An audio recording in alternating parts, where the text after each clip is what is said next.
All right, y'all, we are live. The NBA free agency has opened as of 20 minutes ago. It's getting crazy out here. We have looks like Chris Paul is returning as it appears to the Suns. We have Tim Hardaway Jr. is getting this 4-year deal from the Mavericks. Guy is making $74 million. I mean, that's a deal and a half, huh, Henry? Yeah, I'd kill for that money. Maybe, man, maybe. The way you design, maybe one day, brother. Yeah. You're a good designer. Henry's our U Stadium designer here. Mike Conley, my man, just keeps getting paid. He gets paid over and over and over again. Mike Conley has his $72.5 million contract with the Utah Jazz. My dude's crushing it, man. Oh, look at this right here. Lonzo Ball joining Zach LaVine in Chicago. Big move for the Bulls. I wanted Lonzo Ball for the Knicks, but the Knicks, if people don't know out there, are we're keeping Nerlens Noel and Alec Burks, so that's big for my Knicks right here. Good big man, good three-point shooter. Yeah. I don't know how I feel about the Noel money. Money seems to be a little high, but Nerlens played really well at the end of last year, so I'm a Nerlens Noel fan. He's getting a 3-year, $32 million contract. Everyone, if you're in the chat, shout outs to anyone in the chat. We are we're live right now. We're live for NBA free agency. Splash will be on with us momentarily. What's up, Holden? Holden's there. Dame going to the Knicks. I don't know, man. I don't. Again, Dame's gonna have to. The Trailblazers are gonna have to agree to trade Dame. If they don't agree to trade Dame, he's not going anywhere. He's not a free agent. So, yeah, we're just running through here. Man, the NBA, some guys just get paid. Jared Allen making $100 million on 5 years. Let's refresh this list. Oh, just in, Kyle Lowry. 3-year deal's official. He will be going to Miami in a sign and trade. Got Beal to Boston. Sleeper team for Bradley Beal, I heard. So I don't know yet. Beal says he wants to stay, but I don't know.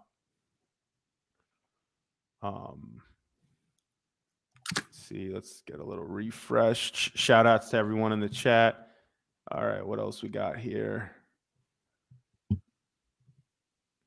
Yeah, Joe, I agree. Joe Q, that's Joe Q, my guy. I don't understand how these guys make that much money. I mean, Jared Allen's good, but $100 million. I saw some people saying it's a good deal. To me, it seems crazy, but I think that Allen's been working on it. He's been working at what he's been doing. He's been just grinding. He was good on the Nets, good on the Cavs. I think it's a great deal for both sides. I would have given them a little less, but I think maybe 90 for 5 years would have sufficed. But yeah, it's a lot, man. I mean, listen, they made it a 5-year deal, so he's getting $100 million. It's $20 million a year. It's nothing crazy, but 5 years to hold a guy on your squad is a lot. Let's throw Splash in.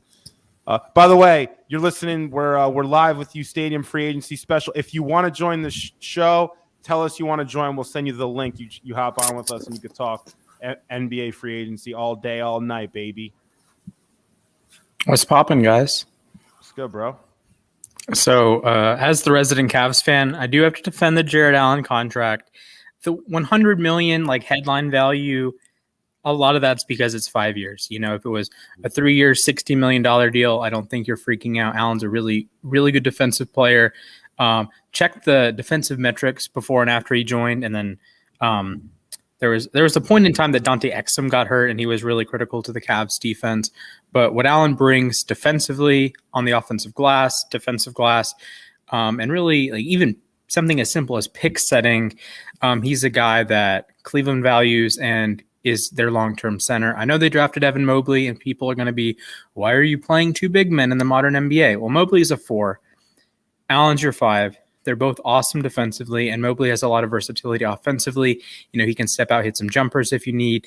And, you're getting you have two quality defensive big men. You're never going to lose a rebounding battle.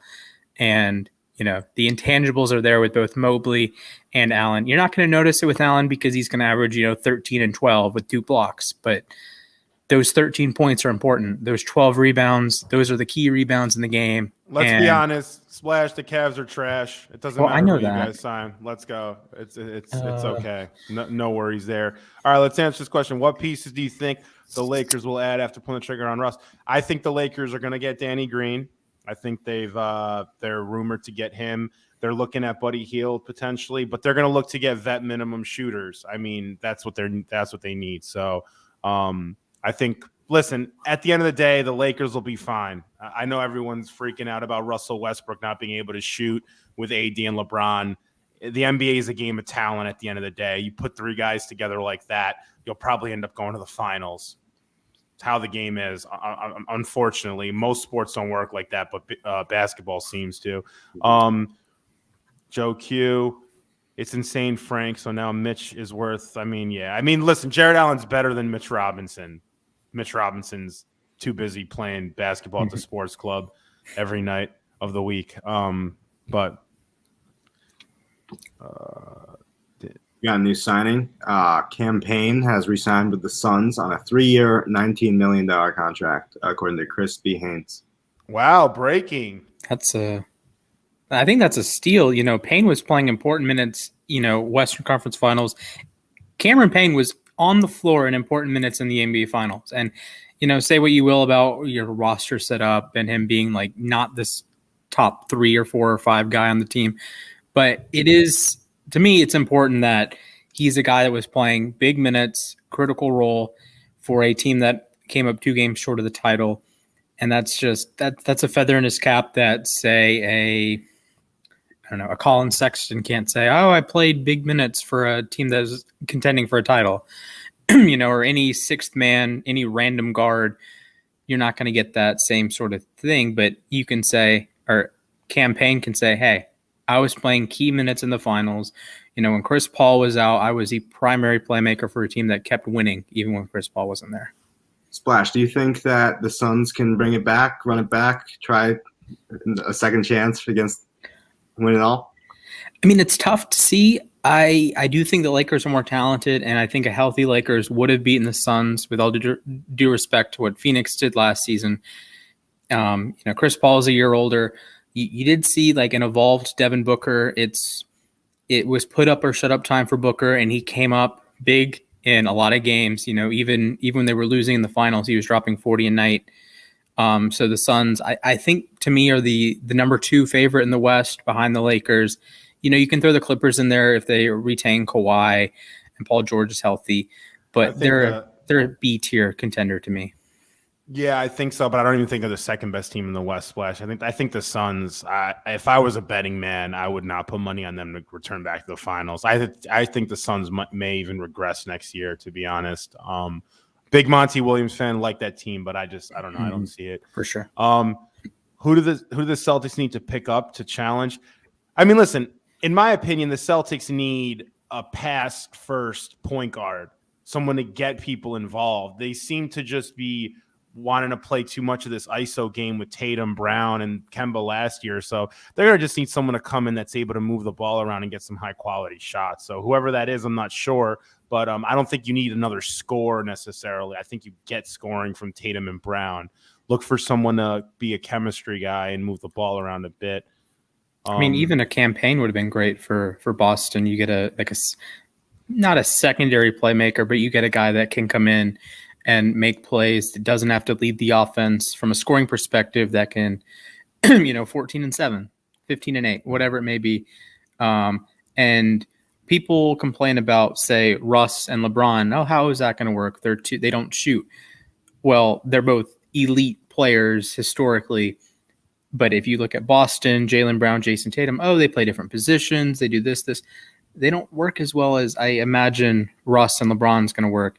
Because when you reach a certain level of play, your play style connects with any other star. This is why Durant, Harden, Kyrie, it just works. It just works. None of them are, I guess Harden's an all-time great playmaker, but Kyrie and KD are not you're not drafting them in your all-time playmaker squad, but it just works when you're as talented as they are.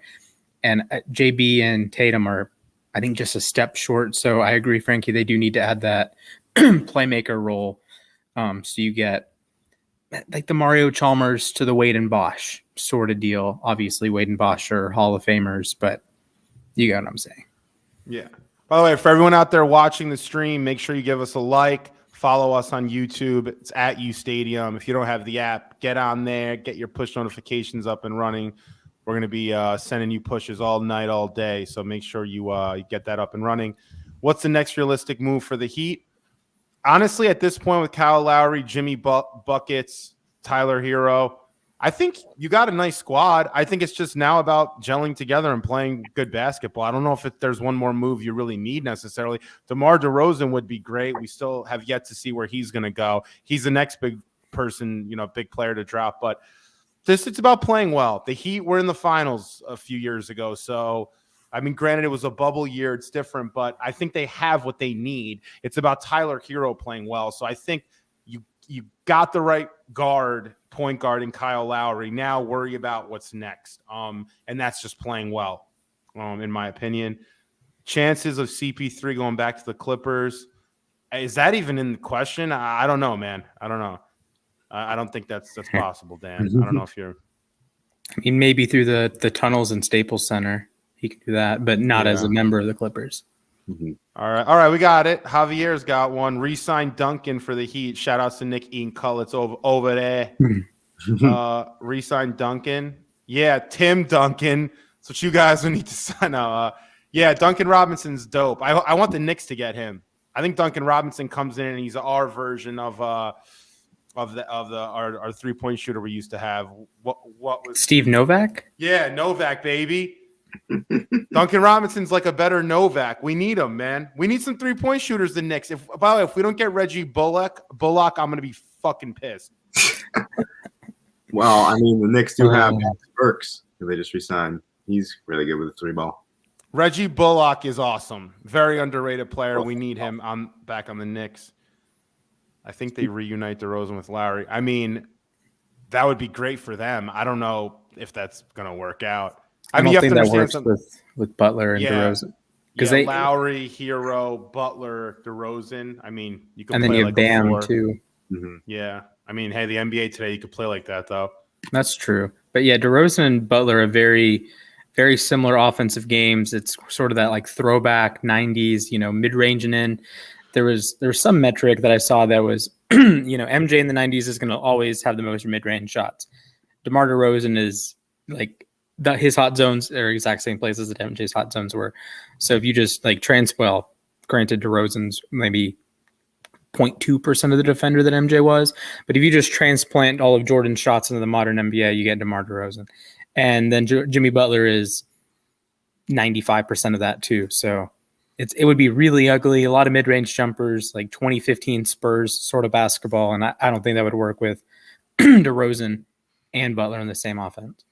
By the way, shout outs to TJ McConnell for robbing the Indiana Pacers blind, because you're getting $35 million for being a very average basketball player. Sorry. Not to hate on TJ McConnell, but the NBA is crazy like this. No names can make $35 million. Doesn't happen in other sports. I mean, TJ McConnell would have been a nice pickup for Boston. True. Yes. That's actually a good one. Yes. Yeah, I agree with that. Kendrick Nunn. I love Kendrick Nunn. I think he's extremely underrated. Him and Stanley Johnson are two guards. I'm telling you right now, I like both of them a lot in terms of, obviously Kendrick Nunn's got more upside, but Stanley Johnson, if he gets in the right spot, someone else I would like to see land on a team and get some opportunities. This free agency class isn't very good, huh? Yeah, I mean, Nick. I know Nick sitting there with his cutlet and his glass of wine, just being like, fuck free agency. I know how he is. I'm from Pittsburgh, and so is TJ McCall. He peaked in high school.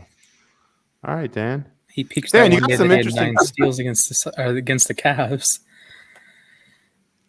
But yeah, so right now we have free agencies popping off. We have our Twitter list up and running. If you want all the latest NBA breaking news, stories and tweets, follow us right here. Follow our list. This is at the @UStadium account. So we're just refreshing this as it goes on.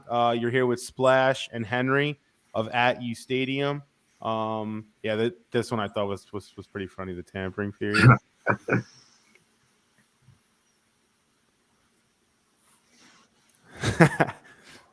The audio didn't. I think every Stephen A. Smith is golden. Like or Stephen A. Smith video is just beautiful. There's so many contexts you can use it in. It's honestly, Frankie, one of the next features we should add to the app is a Stephen A. Smith video, like not generator, but like if you like a GIF, but with Stephen A. Smith videos. Yeah, I agree. That'd be funny. All right, so right now we have unsigned free agents. We'll go through them quick. Splash, if you want to get the ticker up with maybe some recent signings, I'll just run through some of the ones that we know and we don't. Kawhi Leonard, we don't know yet. It's rumored that he's going back to the Clippers, but he's willing to take meetings. Chris Paul, it seems like he's going back to Phoenix. That's pretty much all but done, it appears. Kyle Lowry's going to the Miami Heat. That was done in a sign and trade, I believe, with Goran Dragic, right? Splash, I believe that was part of that deal. John Collins, this is an interesting one. John Collins and his agent, we know this @UStadium. We have a pretty good relationship with the Collins team. They want more money than what Atlanta's willing to offer them. So John Collins is actually looking like he may not end up an Atlanta Hawk. However, he is a restricted free agent, so the Hawks can match his offer, whatever is he gets there. We have DeMar DeRozan yet to be signed. Big time free agent signing, maybe number one right now. Victor Oladipo, I read earlier, and we're going down our top 10, top 50 free agents @UStadium. Victor Oladipo, they say, will not be signed today because teams are not convinced that he can still physically play at the level that they expect. So they're going to wait a few months before a team signs Oladipo. Very weird. I've never honestly heard a story like that you're going to wait a few months to see if a guy can play. I figure you may sign him and just see. But, here we go. We've got another Heat signing. Duncan Robinson, 5 years, $90 million. Wow, bam. Henry bomb. Let's eat. Damn, Duncan Robinson's back.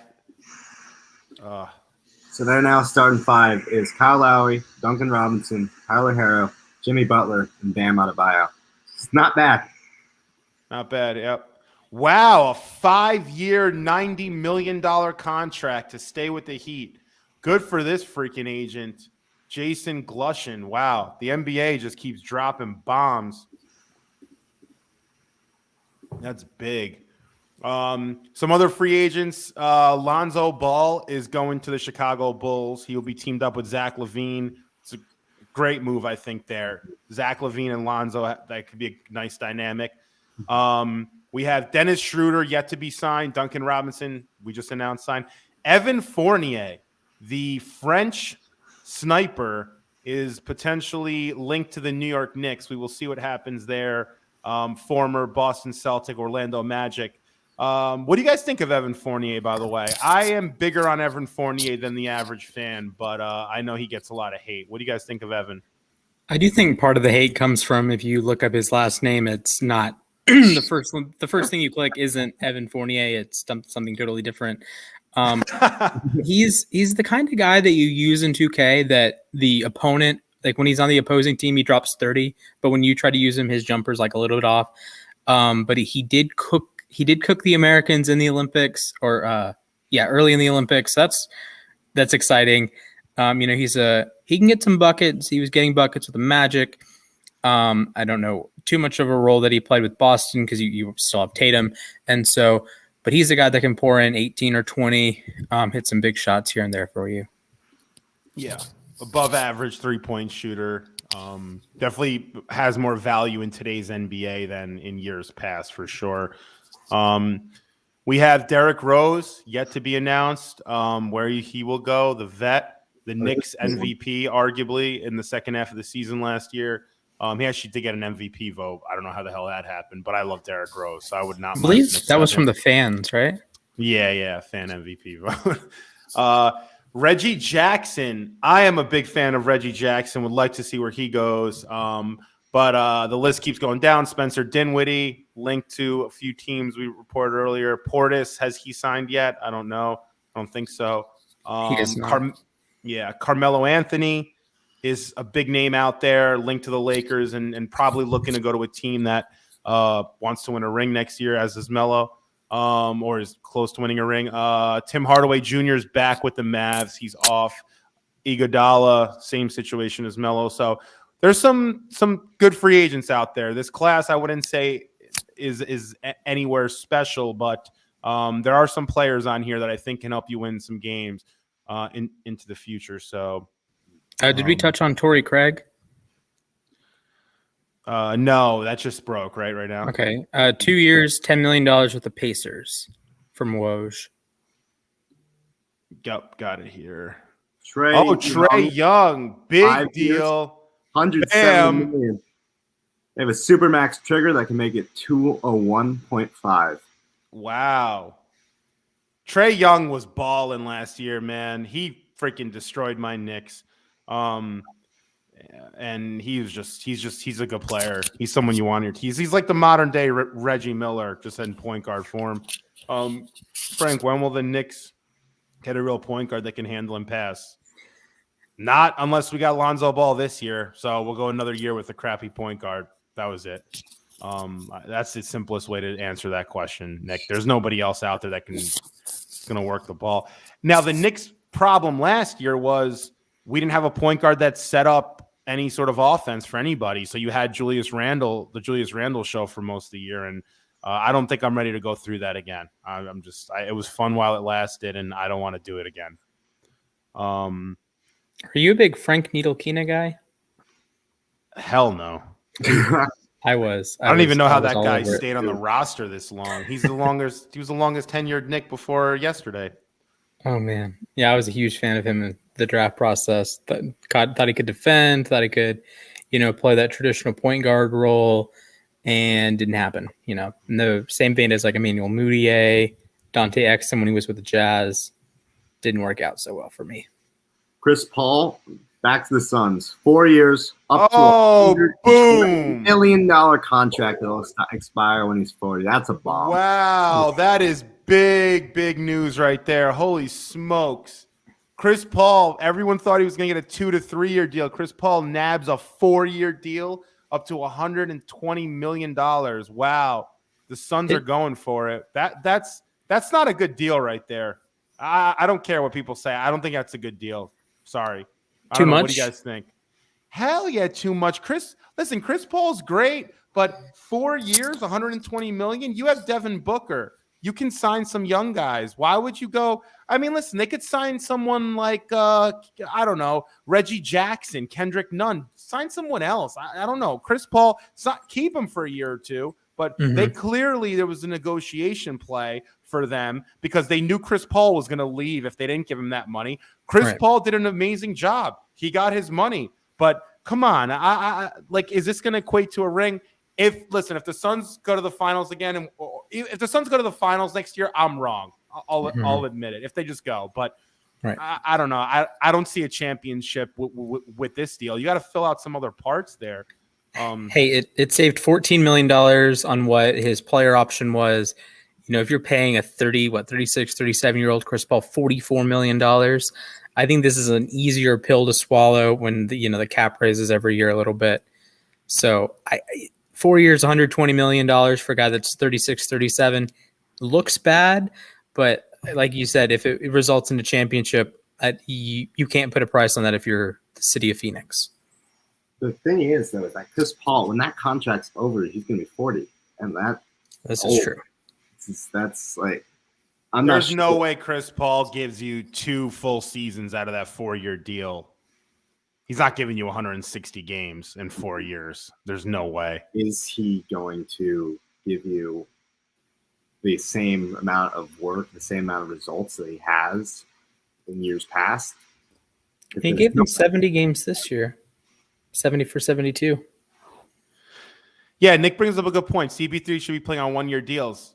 Nick, I agree, but CP3, if he can get a 4-year deal for $120 million, why would you want to just set up 1-year deals? If you set up a 1-year deal and you get hurt, that's not going to be conducive to you getting a good contract the next year. But yeah, ideally that would make the most sense. By the way, guys, who got it first here? See, Chris Haynes said that Chris Paul reached an agreement. That was league sources tell Yahoo Sports. But Woj says literally the same minute that his agents of CAA tell ESPN. So what's going on here? My guess is that the agent is putting the group chat in with Woj, Shams, and Chris Haynes, and he's just feeding. He's like throwing live fish to the sharks. Whoever gets it first gets it. That's fair. All right, so we have that's breaking news. So Chris Paul going back to Phoenix on a 4-year, $120 million deal. Chris Paul's deal was negotiated by CAAs, Stephen Howman and Ty Sullivan, big agents, by the way. They've been in the space for a while. Nick posted it before. His agents belong in the Hall of Fame. Absolutely. Some other point guards that are available, if that's what you're looking for. You have, if you want to consider Lou Williams a point guard, he's out there on the market. Patty Mills, veteran point guard, is available out there on the market. Avery Bradley's not a point guard, but he's still available, veteran Avery. Stanley Johnson, who I'm a big fan of, is still available. Josh Hart. But it's getting slim pickings at this point. And the big point guard, best point guard maybe available right now is Derrick Rose. So where do you think Derrick Rose goes? Put it in the comments. Will he go to the Knicks?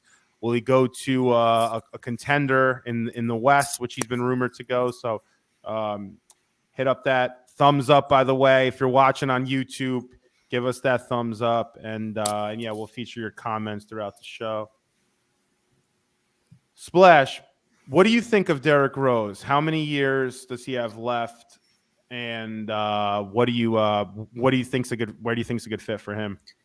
So I think with Rose, you will look at the age and say, oh, he's on the older side for being a point guard. I understand.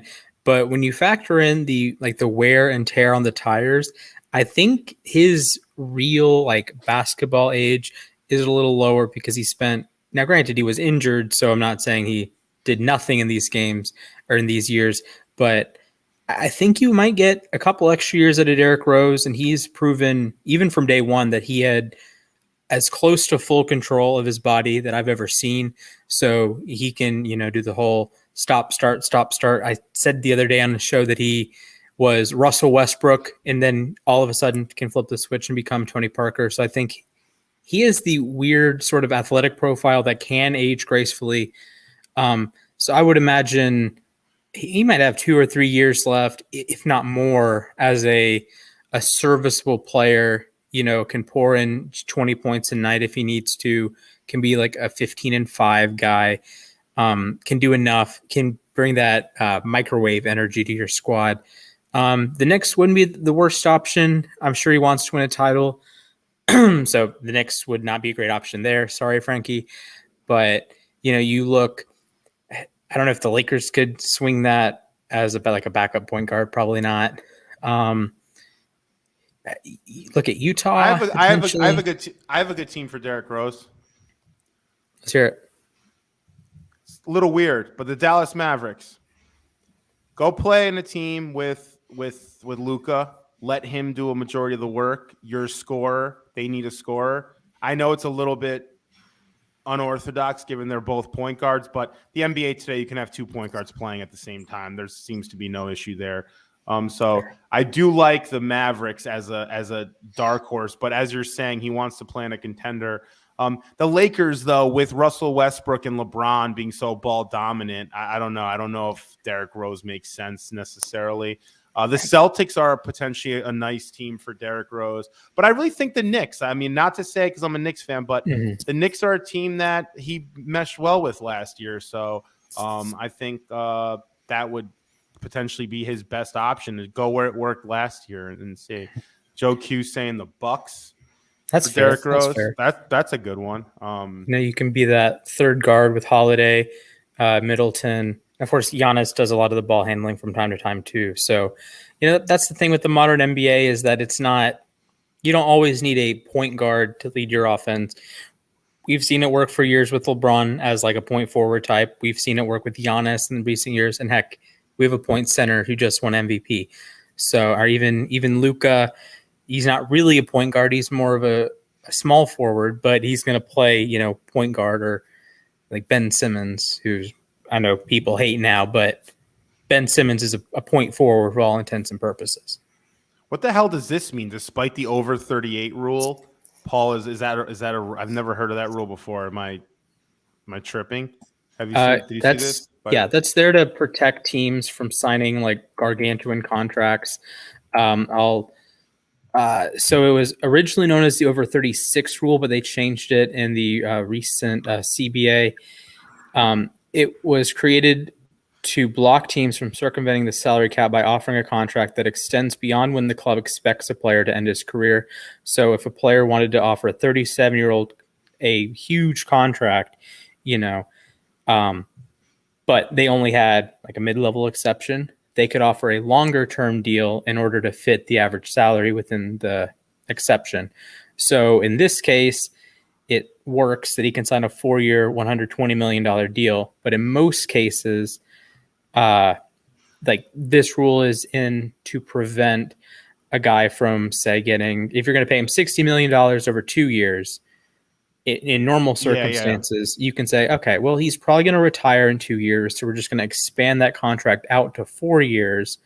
So you get $60 million, you bring the average annual value down, and then he retires in 2 years and then collects $15 million. The NBA doesn't want that. You got to pay your players now, essentially.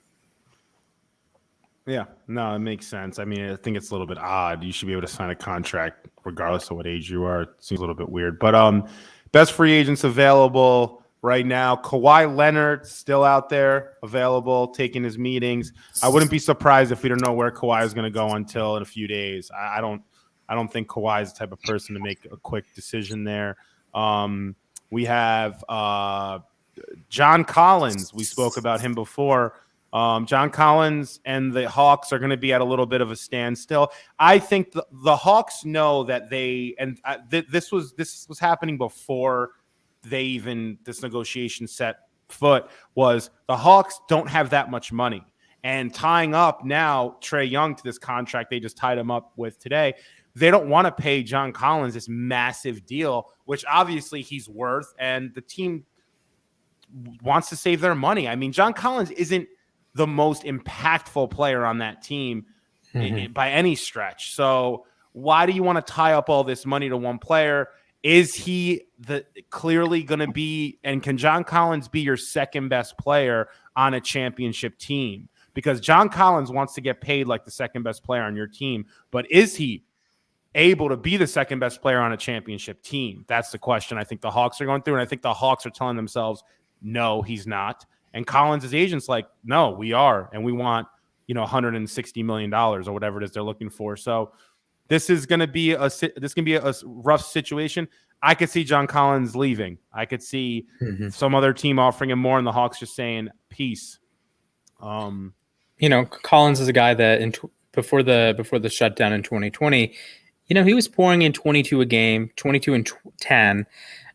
He's a good defender. He's more of a steals and blocks defender than like a elite defender every trip down the floor. But hey, it happens. Career 16.5 points per game, 8.5 rebounds, 1 block, over half a steal. He's a nice modern big, runs the pick and roll really well, is great at the rim finishing, both lobs and pocket passes. There is value there, but like Frankie said, can he be the second best player on a title-winning team? And I think the answer should be no. And I think it might be the best idea for Atlanta to move off that contract before it and not sign him this year and let some sucker team pay pay a guy that may only be as good as the third best player on a title-winning team. Yeah. We just proposed a question out there. Is John Collins worth a max deal? So give us your thoughts there in the comments. And if you're not currently subscribed to the channel, subscribe to us at UStadium. We just got this YouTube account rolling a few months ago, so I'm trying to roll out some great content on here. I appreciate all the support out there. Give us that thumbs up if you're in the chat watching. Splash's pretty face and Henry's prettiest of the faces, we call them. So Dan 1 says not a max. Dan 2 says no. And Nick says, did the Warriors get a third star so Clay can come out of witness protection? Me and Nick have a joke that Klay Thompson hasn't played since Durant was a Warrior. He will not get back on the court unless the Warriors get a third star. Are you a fan of Wiseman there, Frank? You know what? I'm undecided. I don't want to say yes or no. I think he's a worse version of DeAndre Ayton. And, am I a fan of DeAndre Ayton? Some nights I love him. Some nights I hate him. Fair. I don't know. It's so weird. It's these modern bigs that can't really play outside. It's like, what do you do with these guys? I don't know. It's so hard to judge, man. I hate saying I love or hate. I don't know. Are they valuable? Yes. Do you need to make sure you have a team around them that can play on from the perimeter? Absolutely. I mean, you can't take DeAndre Ayton if Booker's not shooting well and Paul's not able to play out there. DeAndre Ayton's not going to be of benefit to your team, man. I think that's fair. And especially with Wiseman, we do have to take into consideration that he didn't play a full college schedule. Actually, I guess no one in the 2020 draft played a full college season, and he had some eligibility issues at Memphis. So you don't really get the full picture of Wiseman. And then he comes into a situation that's the Warriors are trying to win. It's not say if he'd gone to Minnesota and Minnesota is trying to build something, although the fit with Towns would be weird, but pretend he's the Towns replacement. You're trying to build something there. But with Golden State, it's, you won the title in 15, 17, 18. You went to the finals in 16 and 19. You have a prime Steph Curry. You want to win now, and I don't think that's conducive to developing a young player. Although, to his credit, Wiseman did play reasonably well in limited minutes and limited games. He only played 39 games, but he did pour in, 19 and 10 per 36, and there is some value in that. And the development is going to be a little slow. He only played 3 games at Memphis, but I think eventually he's going to get there, and he can be an all-star caliber big for what that's worth in the modern NBA. Yeah, and Splash, let's revisit this draft here because I popped it up. I like popping up these old drafts once in a while. So we have the 2020 NBA draft, which is where James Wiseman was drafted.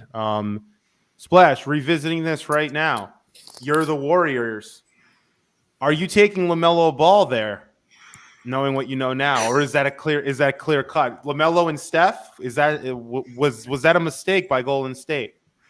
See, honestly, this draft was not very good outside of the first 3 or 4 picks. I mean, okay, I would hold it there. Because Cole Anthony is very good, but I don't know. They played 72 games, and most of them, if not all of them, didn't play a full college season. So I would wait. If there's any year that you want to wait and judge a draft 2 years, 3 years down the line, I think this is the draft. And hey, we said the same thing about the 2013 draft. We blasted it to the moon. And we have a guy that might retire as a top 10 player, just hiding there. I do love Halliburton there, number 12 pick to Sacramento. But I think the best thing for Golden State probably would have been to trade that pick and get some team to essentially get a bidding war over not specifically Wiseman. Maybe they would have ended up taking LaMelo or any number of players up at the top of that draft. But if you're looking to win a title and the Warriors get one option, what helps them win the title the most, it's trading that pick when it's at its absolute highest value before it's made. Because as soon as you make it, there's an opportunity cost of, well, we got Wiseman, but we didn't get LaMelo, so it depreciates some of the value because when you originally have it, it's one or the other, but you secretly know it's not both, but it could be both, if that makes sense. Yeah, no, I agree to an extent. I just, I don't know, man. These playmakers, I hate or not hate it. When I see teams not draft them, I'm like, what are you doing? When you let Luka go, what are you doing? When you let LaMelo drop a few spots, what are you doing? I understand DeAndre Ayton and Wiseman, and these guys are potentially big time rim protectors and can get you high quality shots in the paint. But come on, like you got to take some of these ballers that come out every once in a blue, and we're seeing them now. It feels like year after year. But yeah, let's get back to the free agency period that is currently going on in the NBA. I'm not sure if anything dropped, but we have Kawhi Leonard still has not signed.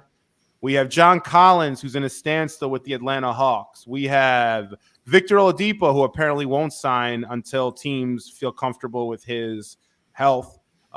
We have Reggie Jackson. I'm a huge Reggie Jackson fan. Seems like he's still out there on the market. Let's see what else we got going on. We'll get our Twitter list up. If you're not following us on Twitter, by the way, it's at UStadium. We got the NBA breaking news Twitter flowing. Nothing yet. Henry, right? We got nothing yet. We have, Goran Dragic wants to play with the Luka and the Mavs, and Lowry's got $90 million in his pocket, and otherwise nothing else is materialized. And to answer Dan's question, Oladipo is still dealing with some knee injuries. He's only played 52 games since he was named an All-Star in 2019, which sucks because, he's on the rise or had been on the rise, had poured in 23 a game in 2018, then gets injured as like I don't know how to put it, like a rising star sort of ordeal in 2019. And he just hasn't been the same. He's been on three teams, or the Pacers, Rockets, and Heat. He played for three different teams last year. All of it was pretty ugly. Although he did average 20 points per game, or close to, 19.8 points per game last year, but his efficiency was not quite where it was when he was with the Pacers in 18 and 19. Yeah, and there's actually a rumor out there that the Lakers are looking for Oladipo's value to continuously drop throughout free agency and dry up completely, and them signing him to a 1-year show-me deal. That would be a disaster. If Oladipo can stay healthy with the Lakers, that'd be a disaster for the rest of the league, not the Lakers, I mean. Then you get another wing defender that you can throw out there when LeBron wants to take 5 minutes off here or there. Like Westbrook is hit or miss defensively. He's more of a steals, blocks, flashy plays sort of guy. Like LeBron at this point, but Oladipo is a guy that was on an all defensive team in his career, led the league in steals for what that's worth, and when he played in 2018, he was a top 15 player in the NBA, all NBA guy, top 20 player if you don't buy into the all NBA team. But if he goes to the Lakers, I think that's a slam dunk. You're going to have 4 potential stars in that lineup, and then you throw whatever big man you want to pair with Anthony Davis. Yep, and Splash, I think we missed this one, man. And Henry, we missed Doug McDermott. I mean, this happened about 20 minutes ago, but he signs with the San Antonio Spurs. I like that move a lot.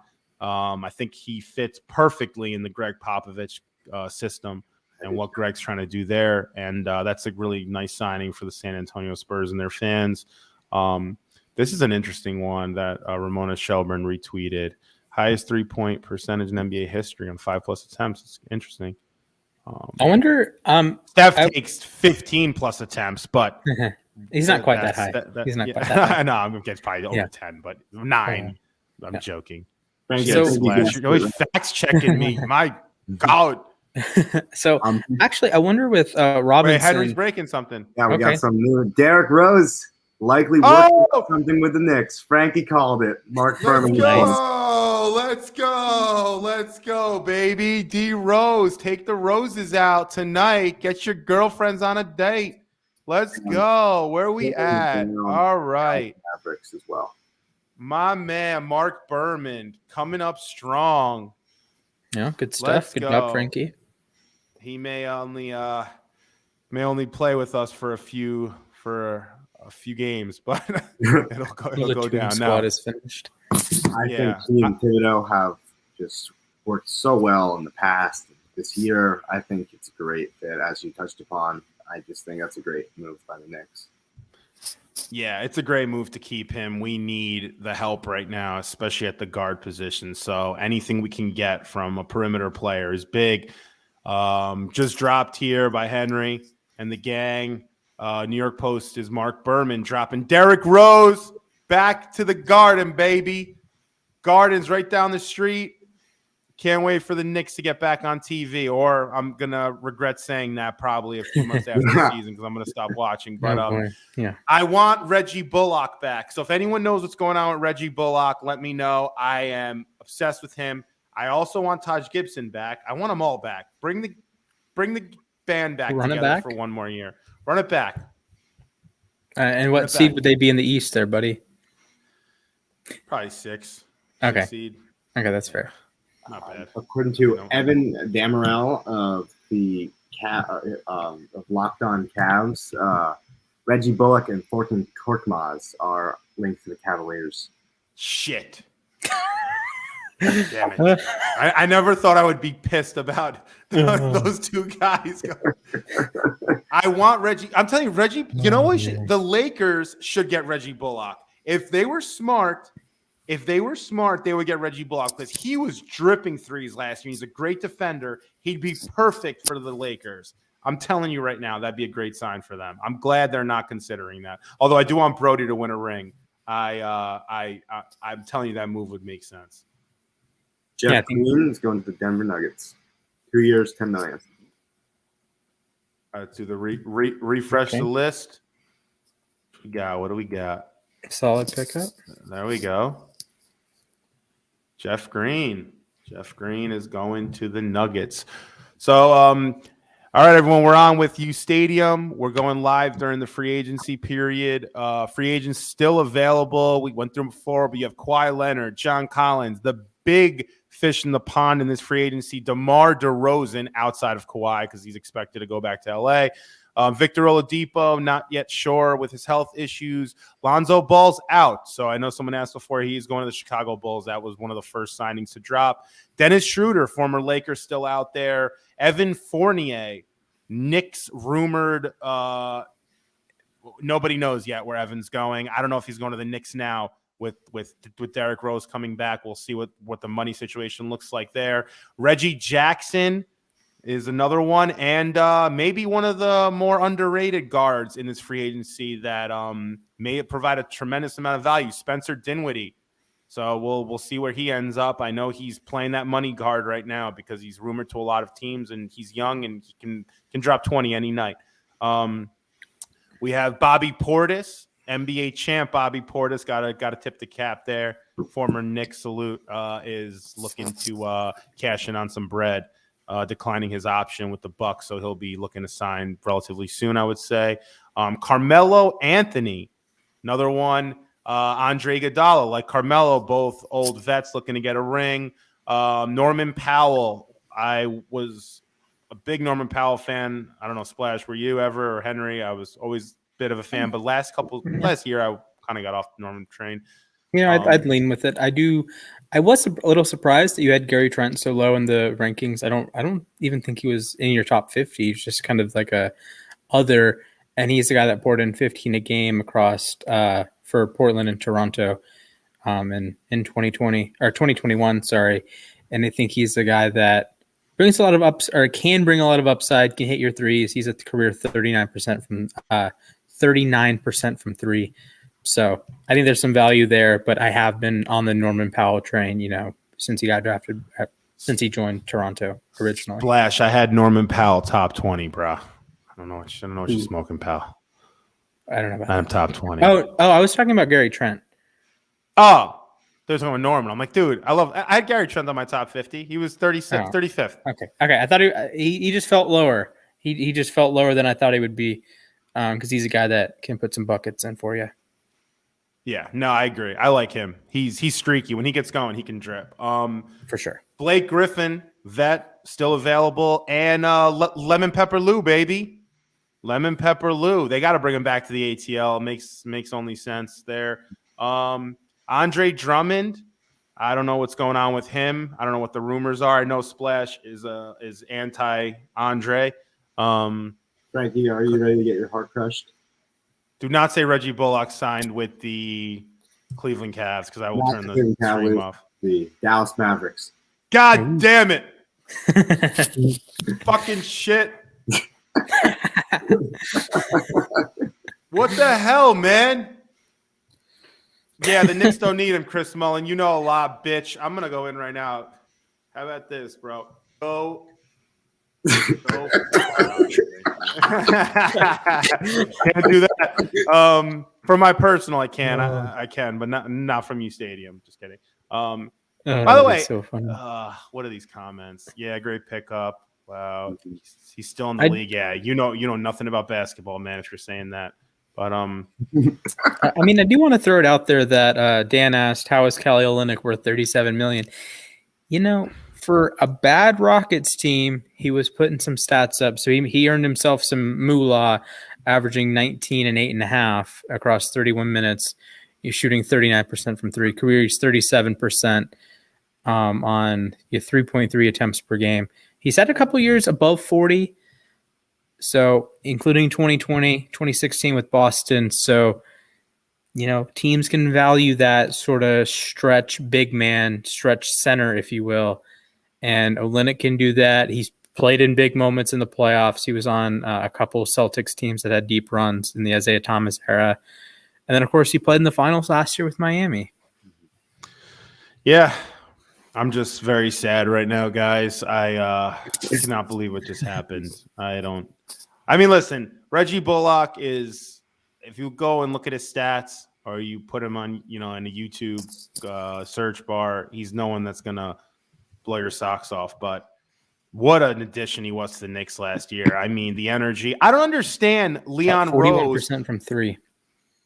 It's great. I don't understand why Leon Rose didn't. If you're watching the games, why don't you bring this guy back? Don't pay Nerlens Noel. Don't pay him 30. What do you get? 36 mil, Nerlens? And I like Nerlens Noel. He's another player I really like. But don't pay Nerlens Noel. You have Mitch Robinson coming back, who I could care less about, but whatever. You have him coming back. Love me some Mitch. Come on. You gotta, please. Mitch is someone that is got every attribute you'd want from a center, but guy can't put it together. That's fair. He's like a poor man's Jared Allen. Yeah. Oh man, I'm so pissed that we didn't keep Reggie. I'm telling you, Reggie. I don't know what he's gonna do with Dallas. Sometimes chemistry is just chemistry, but if Carmelo Anthony's going to win a ring, it's going to be with the Lakers. Yeah, the Lakers or the Nets, probably. I mean, you could say the Nets. You'll play with the Nets too, and you'll probably win a ring there. I mean, I'll probably if the Nets are healthy, they're probably going to win next year. Get Garrigan. I don't know how to pronounce your name. Sorry if I butchered that one. Let's go. Yeah, Frankie. 30. How much money would you put on a Lakers Nets final?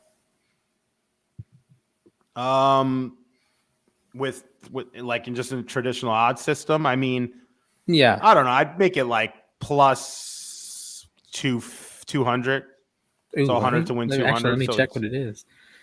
It's probably around that, or maybe a little less, I would say. Listen, you can never know. I mean, like one team you get good odds, but betting a finals is challenging with injuries and stuff. Yeah, I do probably have better hands than Nerlens Noel. I agree. I totally agree with that. Yeah, like Kellen Olynyk, someone posted before about he's worth $37 million. He's not.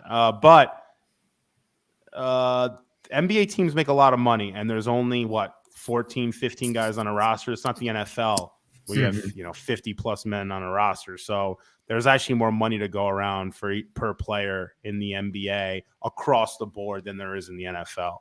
So that's how guys like Kellen Olynyk are making that money, to be honest. Okay. Which so is why Lakers... Oh, go ahead. No, which is why I feel bad for some NFL players, because some are extremely valuable. Like I remember they were listening earlier today. They're talking about Darius Leonard and how he'll get screwed in terms of how valuable he is to that Colts defense and how much money he'll make. that doesn't really happen in the NBA. You're rarely devalued in the NBA. The only players that are devalued in the NBA are guys like LeBron and Steph that are actually worth more than what they get paid. But the middle tier guys are always overvalued. Like, just, I don't know this value off the top of my head, but I would imagine there are quite a few Indiana Pacers that make more money per year than Quentin Nelson. And Quentin Nelson is as easy of a Hall of Famer through 3 years as we've seen in recent NFL history. Yeah. All right, we got William here. Can you please get the players' names right? Yeah, I'll try, man. I'm very sorry about that. My pronunciation skills aren't great. Doesn't mean I don't know my ball. All right, bro. Just throwing that out there. Whose name did I get wrong? I feel like how do you say his name? Kellen Olynyk? Is that how you say Kelly his name? Olynyk? Kelly Olynyk. Sorry. Unless Kelly he's complaining about Reggie Bullock, but I mean that's his name, Reggie Bullock. Reggie Bullock, whatever. Like, so Lakers plus 350, Nets plus 350, and then boom. Wait, per each to go into the per team? No. This is to win the title. Okay. All right. Guess who's third? Just take a stab at it. The Clippers. No, Clippers are sixth. They're plus 1,400. Or I guess tied for fifth. Yeah, I did say Kellen a million times. Sorry, I Kelly Olynyk. The Olin part throws me off. Who's third, Splash? Golden State plus 700. Yeah, that's crazy. What? That, Someone predicted today Golden State on another YouTube Live predicted Golden State to win the championship, and they were dead serious about it. Should I put any money on the Cavs plus 30,000? What'd you put on Italy? 50 cents? Do it up. Yeah. The hell? Oh, man. Oh, the Heat making splashes right now. So we have the Heat are looking at bringing in Bobby Portis. So the Heat are going all in right now in the East. That might be an interesting team to put some bucks on. Put 25 on the Heat. You know, get that 250 payout. They're plus 4,000. Interesting. The same as the Knicks and Blazers. Did we get Mo Harkless staying in Sacramento? 2 years, $9 million? We got that. Okay. Henry, can you get the details for the Reggie deal? Sure. Reggie Bullock deal? I don't think they're public yet, but yeah, I'm really curious what they're paying him and for how long. I will cry if it's like a 2-year, $10 million deal, which I assume it'll be something like that. Yeah. So this is what's going on with Bobby Portis. He's looking for more than the 9.5 mid-level exception. Yeah, I don't see Bobby Portis going to the Heat. I just don't. I'm telling you, I think Bobby's looking to get paid. And honestly, good for him. He won a ring. He had to play in Milwaukee last year. You know how that state can be. So let's do a little refresh right here. Well, I can't find any details for the contract, but I can tell you from U Stadium Push that Bullock is a 39.2% three-point shooter. So that's a great addition for the Mavericks. Yeah, big dubs there for either Ty or Matt. All right, imagine if Kawhi Leonard signed with the Bulls. As a Bulls fan, that would be awesome. You're a Bulls Love fan? that. Yeah. I didn't know that. How'd you become a Bulls fan and a Jets fan? Well, and an Isles fan. I'm a Knicks fan by day. But and a Bulls fan by night when everyone goes to sleep. You just watch Michael Jordan highlights all day. Sure. I have family up in Chicago, that area. So every time we visit, I'd get all the games on cable because they cover it, because they carry it. And I liked their colors a lot when I was 3 or something. So that was basically it. Bulls by night, Knicks by day. All right, we have a chat fight. Chat fight. All right. So first, Nick and William have been going at it. All right. Oh, man. Nick responds to William.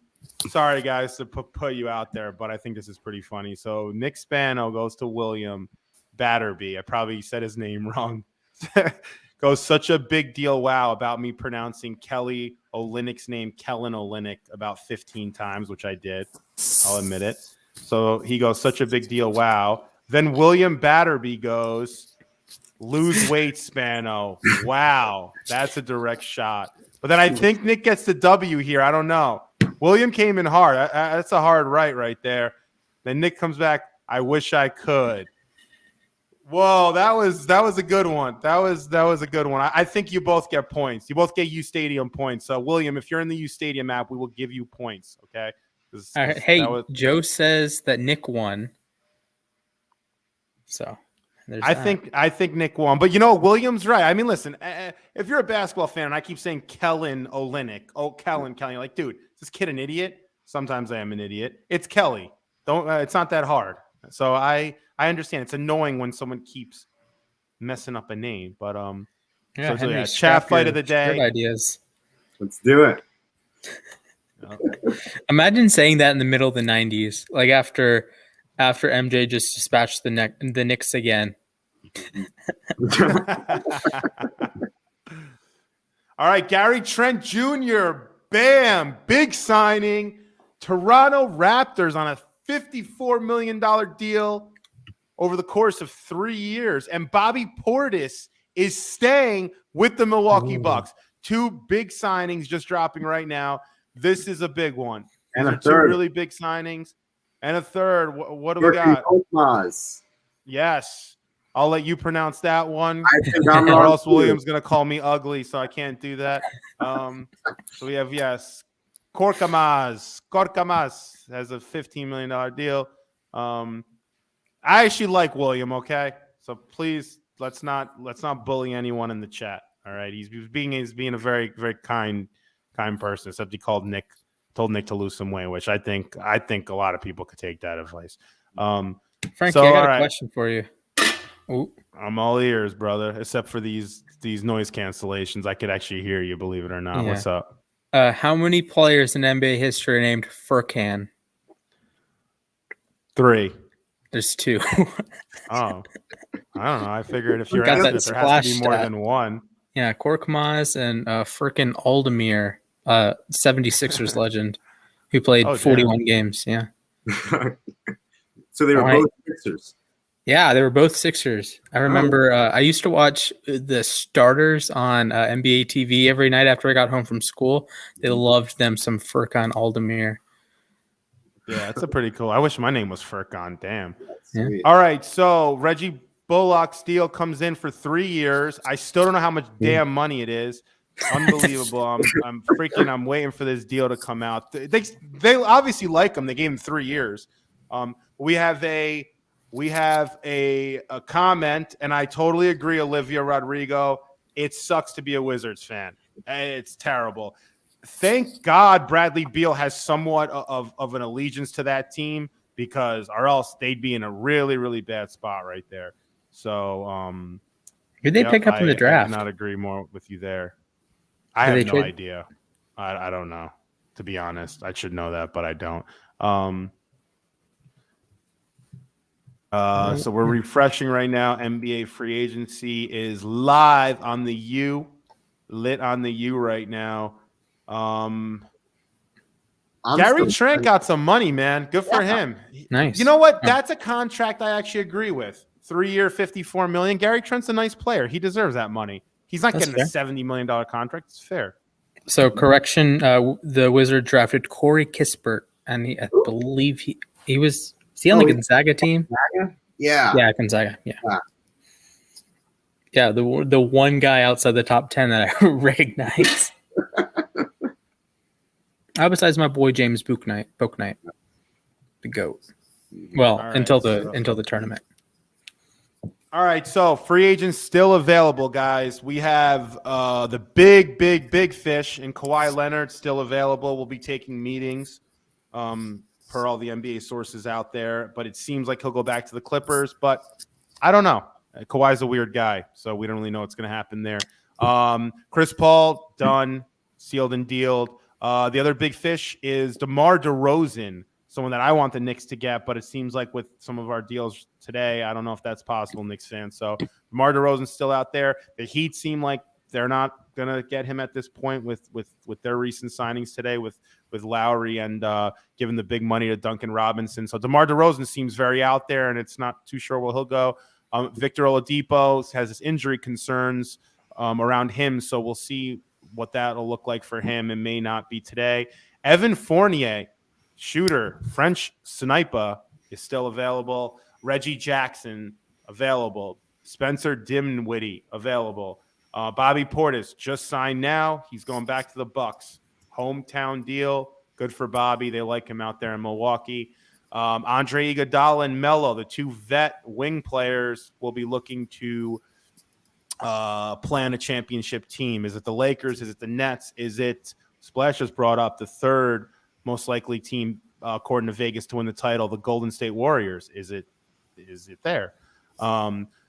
Did Lauri Markkanen sign? Did I miss that somewhere? I don't think he has signed yet. That's an interesting player. Lauri Markkanen is an interesting player. Can shoot, big body. I'm telling you right now, he'd be a nice asset to a team, especially a young one, where he'll work his way up with that team. JJ Redick, sniper, still available on the market. Speaking of snipers, has Danny Green signed yet with the Lakers? Is that official?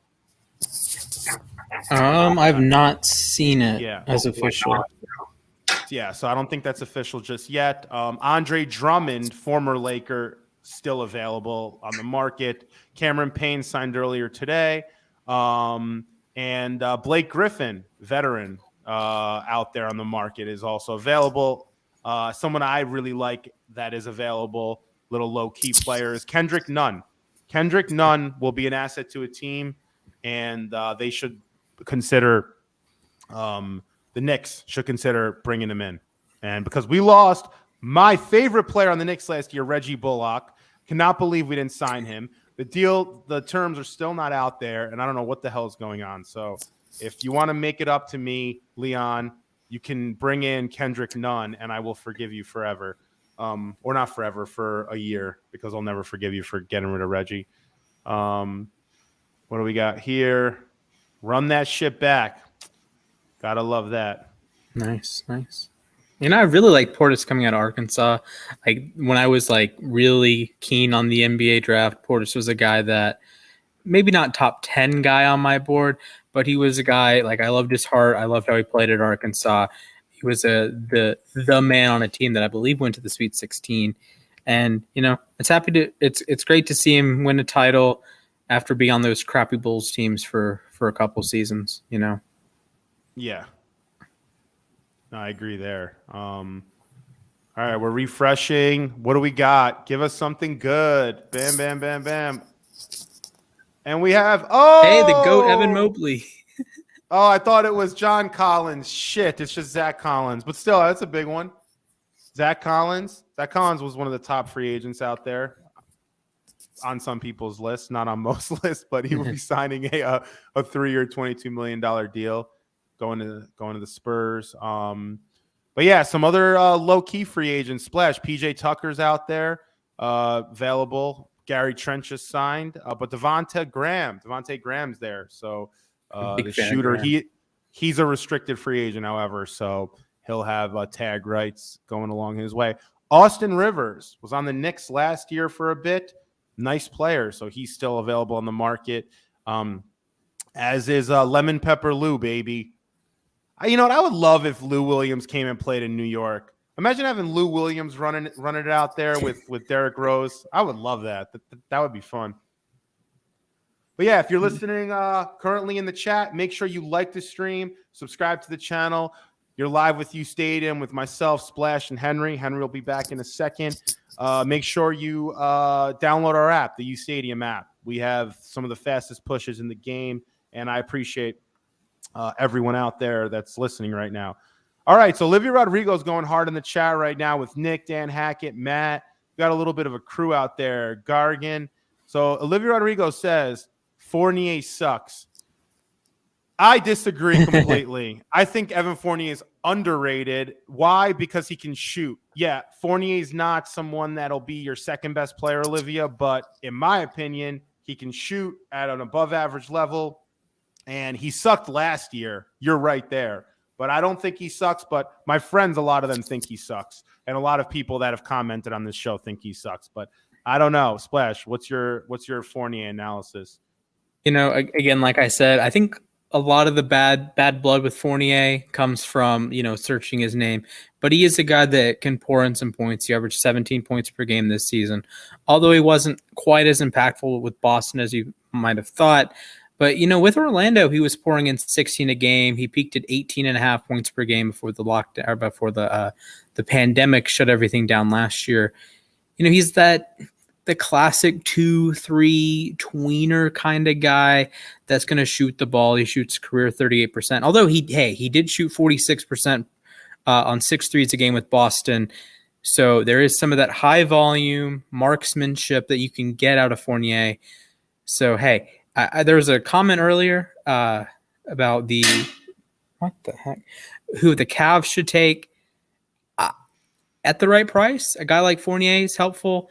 A guy that can shoot on the wing, because Isaac Okoro can't shoot yet. I don't love Garland's ability to shoot. I think he's more of a playmaker type. And Colin Sexton, if he was a higher ranked draft prospect, I think people would think of him closer to Kyrie Irving. But he's like 90% of Kyrie Irving when Kyrie was a Cav early on. So I'd love some wing shooting. I like Windler, but Fournier has given it to you for about 10 years now, and Windler, has played a year and a half. Yeah. We got two more lower level signs. There we go.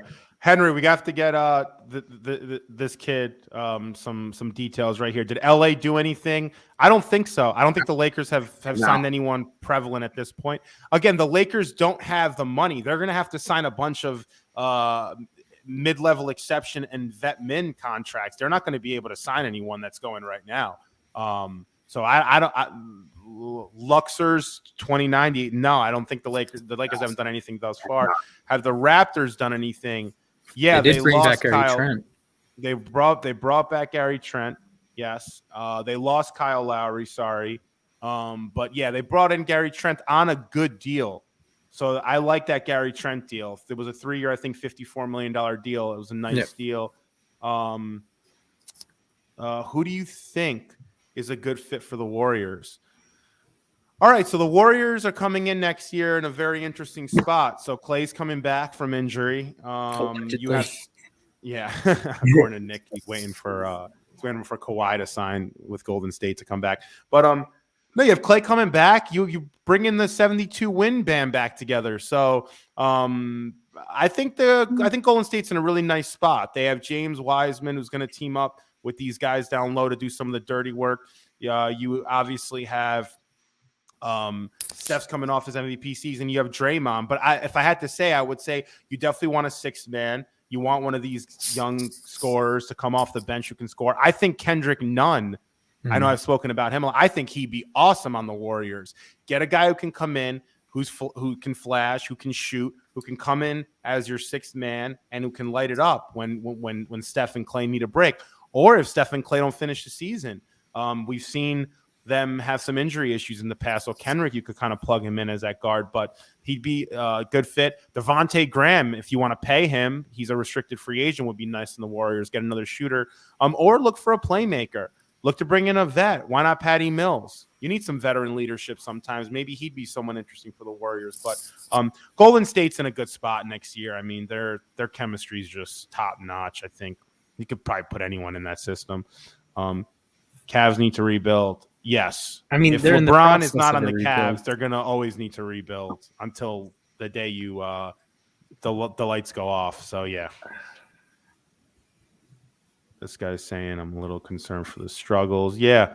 All right. With this Lakers situation and their shooting struggles, yes, they're obvious, but I do think that if you look at the teams that have been successful the last few years that have won the NBA title, they're not the best shooting teams. The Milwaukee Bucks this year aren't this elite three-point shooting team. And then you also have the year before that, your Lakers, Luxors, that won a championship, and they weren't this prevalent, top tier three-point shooting team. So I think you can find ways to win in today's game without having to have all these shooters.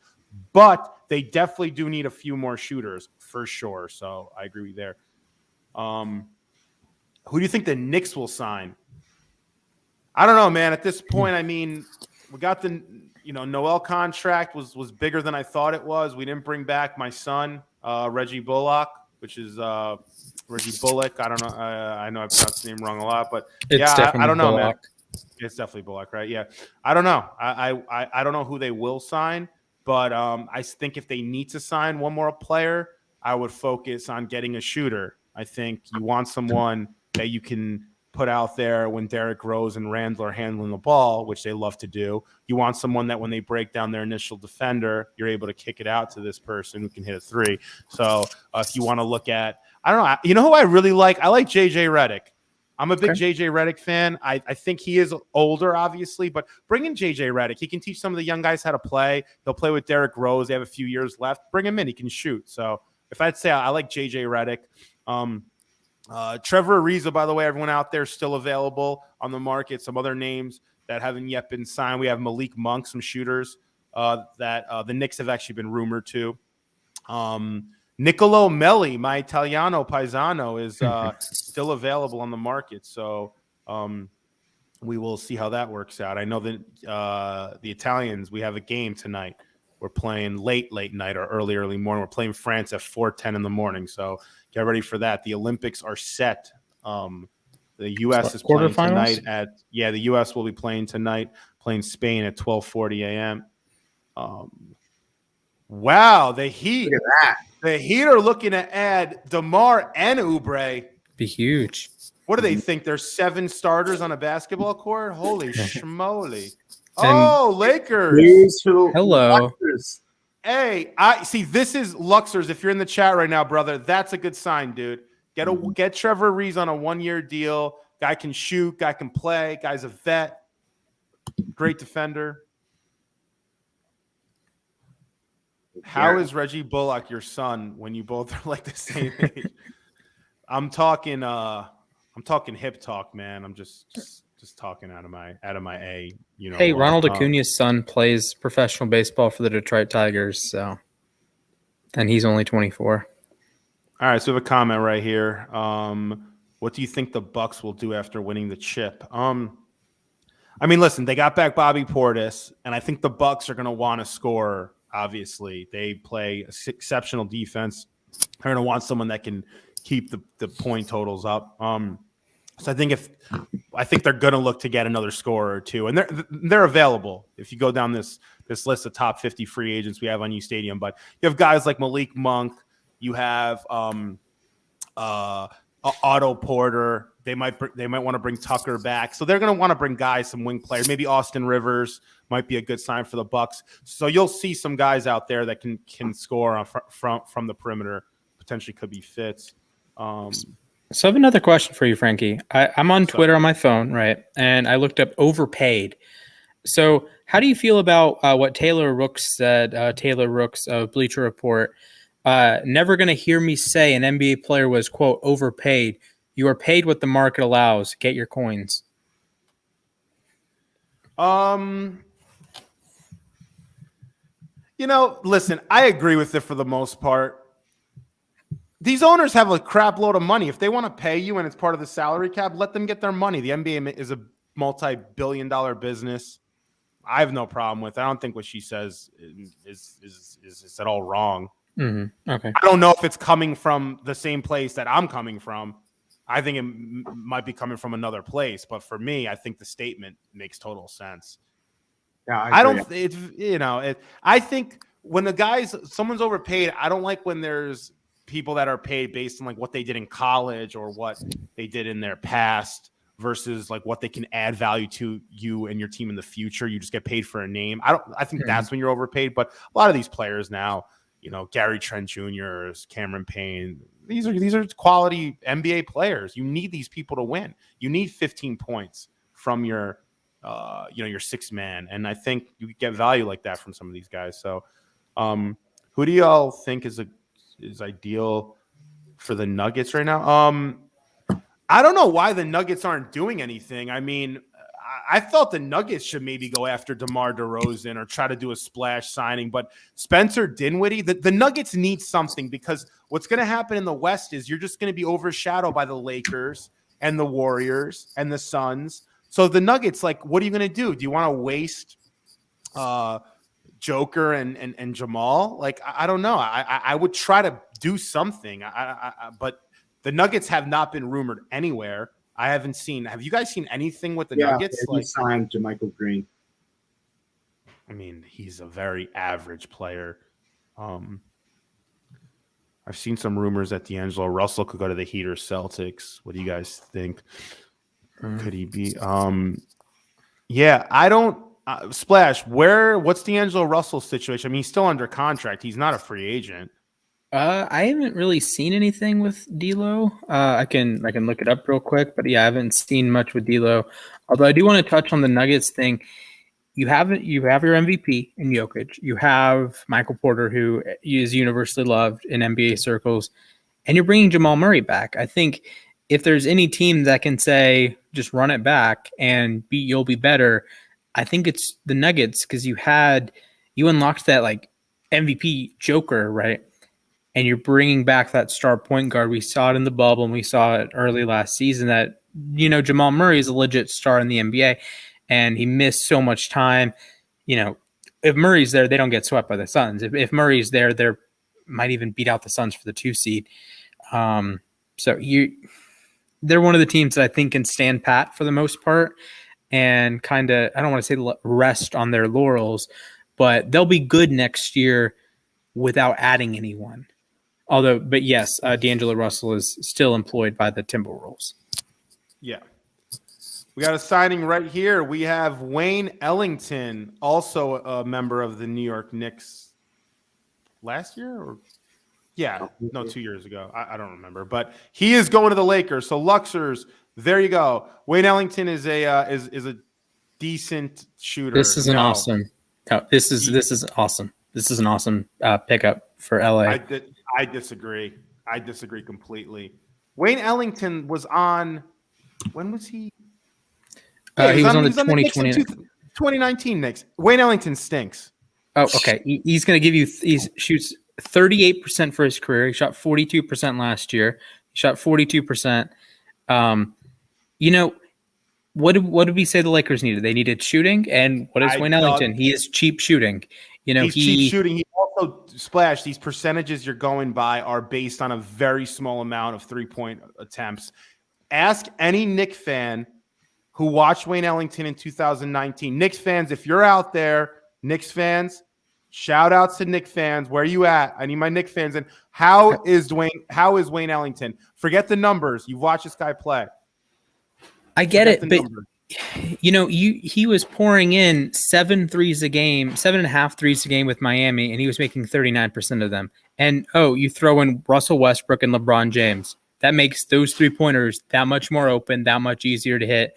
And if there's any 2 players in the NBA that, besides Chris Paul, that can find like where that guy wants the ball, whether it's a little high, a little low, whatever it may be, LeBron and Westbrook have that nuance that, Ellington's a career 38% shooter, and he might be, 42, 43% next year. This is a huge sign. This is exactly what the Lakers needed to do. Flash, you have enough stars. Come on now. These percentage talks. I'm with you to an extent, man, but I'm telling you, Wayne Ellington, 44 or 42%. What are you asking him to be? You're asking him to shoot the basketball. You're not asking him to create off the dribble. The Lakers should have invested in one quality shooter like Reggie Bullock, like Wayne Ellington. No, rather than. This is what the Lakers do. They'll invest in 5 ones with this vet minimum that they have, or this mid-level exception, and they're going to pray that one ends up being okay, and they're all going to end up bricking, and LeBron's going to be crying about it. Although I do think the Lakers are going to go to the finals next year if I had to put a bet in, but Wayne Ellington's not the answer. So let's see. Someone's saying all right, we got AH14 saying he's washed up. Everyone wants people to shoot like Steph. That's not possible. I mean, yeah, man, I'm not saying like Steph, but there's better quality 3-point shooters out there than Wayne Ellington. Knicks fans, I got to hear my Knicks fans. Where are we at? Get in 42% last year. Hot trash. Speaking of hot trash, Olivia's back. I don't know what you want him to do. She's asking who's going to be the worst NBA team next year. Probably the Cleveland Cavaliers, a hat that Splash has on. I mean, realistically, it's probably Oklahoma City. Like Oklahoma City is actively trying not to win. At least with the Cavs, there's like are pieces there. It's more than one piece. Shai Gilgeous-Alexander, although yes, SGA is better than anyone on the Cavs. But if you're like combining the Cavs roster and the Thunder roster, it's probably 4 Cavs plus SGA. So Oklahoma City should be the worst team in basketball next year. Houston's not going to be very good again. Minnesota is always there. It's like they have all the talent in the world you can imagine, like Towns and Ant and Russell, and it never works. The Pistons Splash with Cade Cunningham. You think that? I don't think so. I know John. I think Detroit takes a step up. Of course, Cade Cunningham's legit, man. He's going to be a really good player. Yeah, but yeah, I would lean Oklahoma City. I think the Cavs are going to be like a 25 win team, so they're not going to be good. I'm not going to like say they're going to like compete for the 10 seed or anything, but I don't think they're worst team in the NBA bad. I think Oklahoma City is going to stink. All right, we're getting the refresh back up. What sign? We're still talking about again 42% last year. I don't give a rat's ass what his who is passing him the basketball? Oh, just one of the greatest passers ever in LeBron James. And one of the more established, I get the Russell Westbrook assist totals can be misleading. I'm sure there are plenty of bailout shots made over the course of those thousands and thousands of assists. But Westbrook has the vision, and he cares, and LeBron cares, and they're going to get Ellington the ball where Ellington wants it, and he's going to knock down a bunch of threes. Don't be surprised if he makes like 200 threes next season. The Lakers will not be Wellington with Wayne Ellington. That's all I'm going to say. All right, let's move on. All right, so we have players still available. DeMar freaking DeRozan. That is the big actually available, not Kawhi Leonard, although there is a possibility Kawhi ends up to a sleeper team that isn't the Clippers or any other team than the Clippers. But DeMar DeRozan, Splash, or Henry, or in the chat, where does DeMar DeRozan end up? Where do you all think DeMar DeRozan ends up? I mean, as a basketball fan, I hope it's not Miami because, like I said earlier, you're getting the offensive version of Jimmy Butler. You're getting essentially Jimmy Butler, but just the offensive version. And I don't see how that works. And I don't know why you're playing 1990s basketball there. Olivia Knicks makes says sense, the Knicks. Ash14 says the Knicks. The Bucks, excuse me. Dan Hackett, my man Dan, says the Knicks. Let's go. Bring DeMar to the Knicks. I'm fine with it. I'll stop crying about Reggie Bullock. Garrigan says that was corny, my Wellington drop. I was a little corny. Okay. The Lakers just made a signing. According to Shams and Woj, Dwight Howard is returning. Oh my Lord! Let's clock the pain a little bit more here. Holy schmoly! What the heck's going on in LA? Whole reunion in Los Angeles. First, I think LeBron's been drinking too much vino in the vineyards there. What the hell is going on? Hey, I mean, look, Dwight Howard. Look, he's not going to bring much, but I mean, you know what? Actually, if there's one good thing about Dwight Howard with this Russ and LeBron dynamic is these guys are getting to the lane. They're some of the best we've ever seen at get into the basket. Throw a little lob to Dwight. Get your easy 10th assist, Russ, and get that triple double. So that's not the worst signing, but I don't know. I mean, there's some other players out there. I don't think you need to get Dwight Howard. But see, I don't think you're expecting much. Even when he was on the Lakers in 2020, he was only playing 19 minutes a game. I think at a certain point you have to fill out your roster. The Lakers entered play the other day with 5 players on the team, and they were already way over the salary cap. At a certain point, you just have to get players. And Dwight was on the Lakers 2 years ago. Just kind of reunite the gang, if you will. And Solomon Hill is returning to the Atlanta Hawks on a 1-year deal. That's from Woj. Wow. Huge signing there. Like Solomon Hill is. I like this one. Superstar. Dwight's gonna kiss LeBron goodnight. Yeah. Is LeBron going to be LeGone again next year in the playoffs? That's the question. I'm kind of sad that Brody's playing with LeBron because I really like Brody, and I don't care to see LeBron win another ring, but that's for another day. All right, that's all the Lakers need, 20 minutes a game. Juan, I agree with you. That's all they really need, even less. They need probably 16, 18 minutes a night from a big man, but I don't know, man. Like Dwight, I don't know. I feel like Dwight, Russ, LeBron seems a bit old. No, don't you want a little bit of flair, some flash in that lineup? I don't know. I mean, yeah, he is going to be 36, but hey, exactly what Tyler said. He's a fine backup center. What do the Lakers need? They need competent minutes. I think Dwight Howard can give you competent minutes even now. I'm not saying he's going to be Superman Dwight. He's not going to be, MVP candidate Dwight. But if he can bring competent basketball for 14 minutes, a veteran presence, a guy who's won a title before, the intangibles, I could list off a million cliches, but I think Howard is at least a fine player. All right, we got Hoops Nation here coming at me hard. All right, dude. All right, listen, if you come at me hard, I'm going to respond. I'm not going to respond hard, but I'll respond because we're on, this is a family show. Am I a LeBron dick sucker? I don't know. No, I don't. No, I'm not. But am I a hater? You just sometimes? said you didn't like LeBron. Yeah. What does that mean? I don't know. What does that comment mean? I don't know. Y'all, I was called a Lamar Jackson hater today. Like, what? It's right, people are weird. People are weird. So he's talking to me, especially the dude on the top. You're right. I am mad the Knicks have been bad for centuries. Yes, I'm very mad. I'm also a Jets fan. Put that in perspective, and I'm also a recent Yankees fan, dude. So yeah, I'm a little bit mad. I'm a little bit pissed off, and I wish my sports life could be better, but it's not. And if you're a Lakers fan, congratulations. You'll probably end up in the finals next year, and I won't be happy if you guys win. All right, let's go. Available free agents still on the board. JJ Redick still out there. I think the Lakers. Why didn't the Lakers get JJ Redick? Maybe they will. Maybe I'm wrong, but JJ Redick seems like he'd fit amazingly on the Lakers. Lou Williams is still available. Lemon Pepper. Lauri Markkanen, great player there. So young player. I like him a lot. So he's probably rumored in some deal now in some sort of sign and trade situation. Because he's he's a restricted free agent, so it won't be just a simple signing. Speaking of restricted free agents, we spoke about him earlier, but John Collins wants more money than the Hawks are willing to give. So we'll see how that turns out.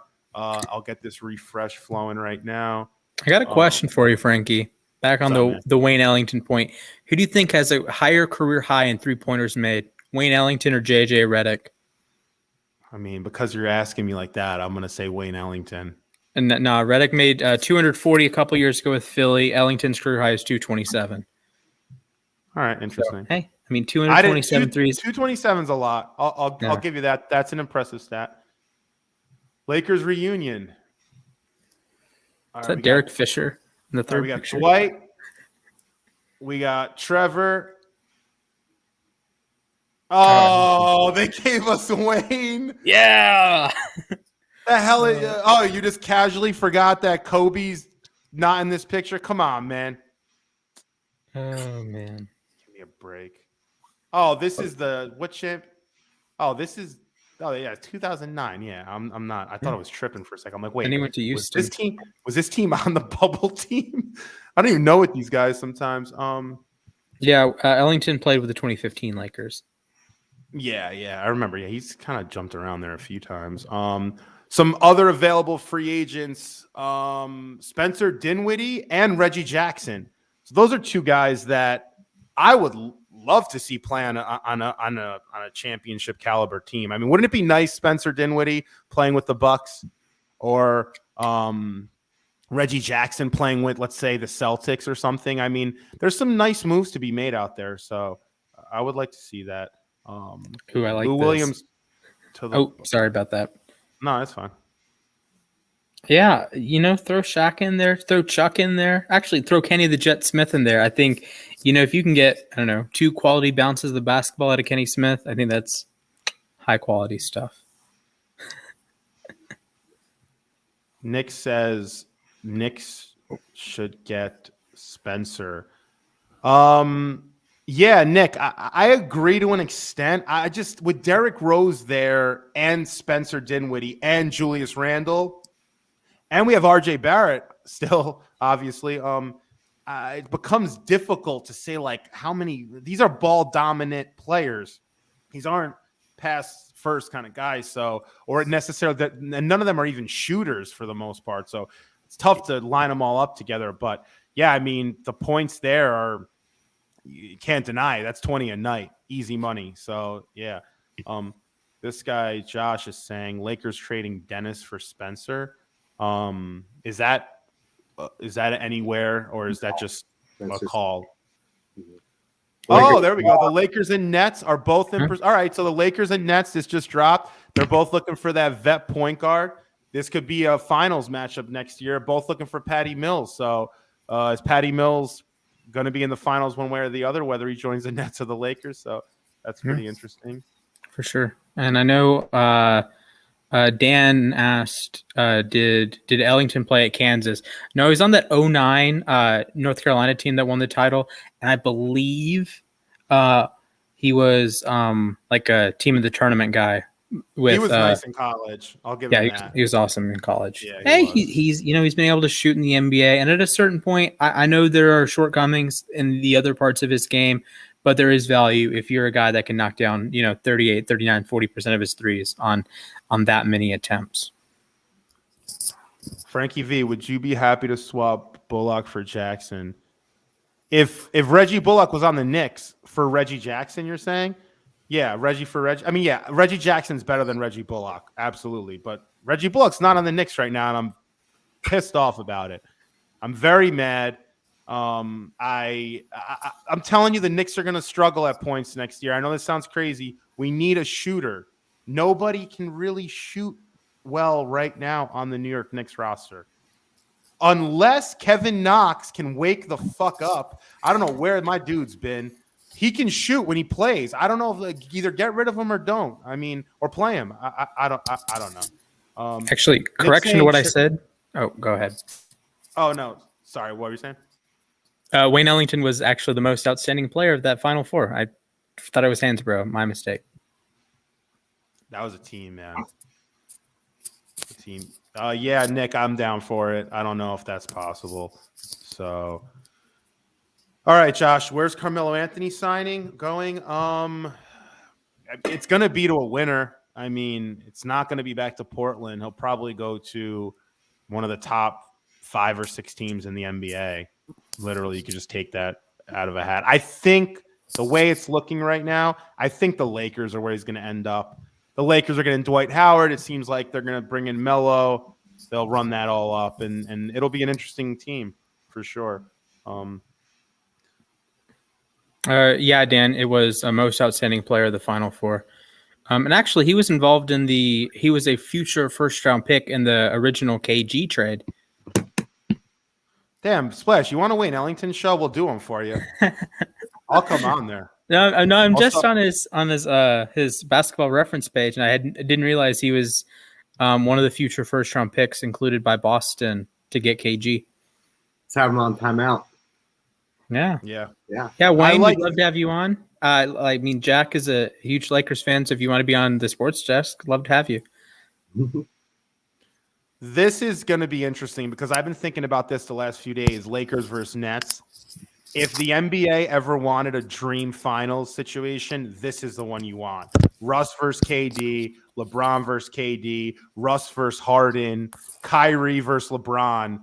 I mean, you can't get a better situation than that. I mean, talk about all the beef just stacked in, on one court for a finals. Lakers Nets would be, honestly, if I'm not a big fan of like super team versus super team necessarily, but I'll sign up for that any day. That would be a hell of a finals, man. Who would strangle the other first? Would Westbrook strangle KD first, or would LeBron strangle Kyrie first? I think Russ KD. Okay.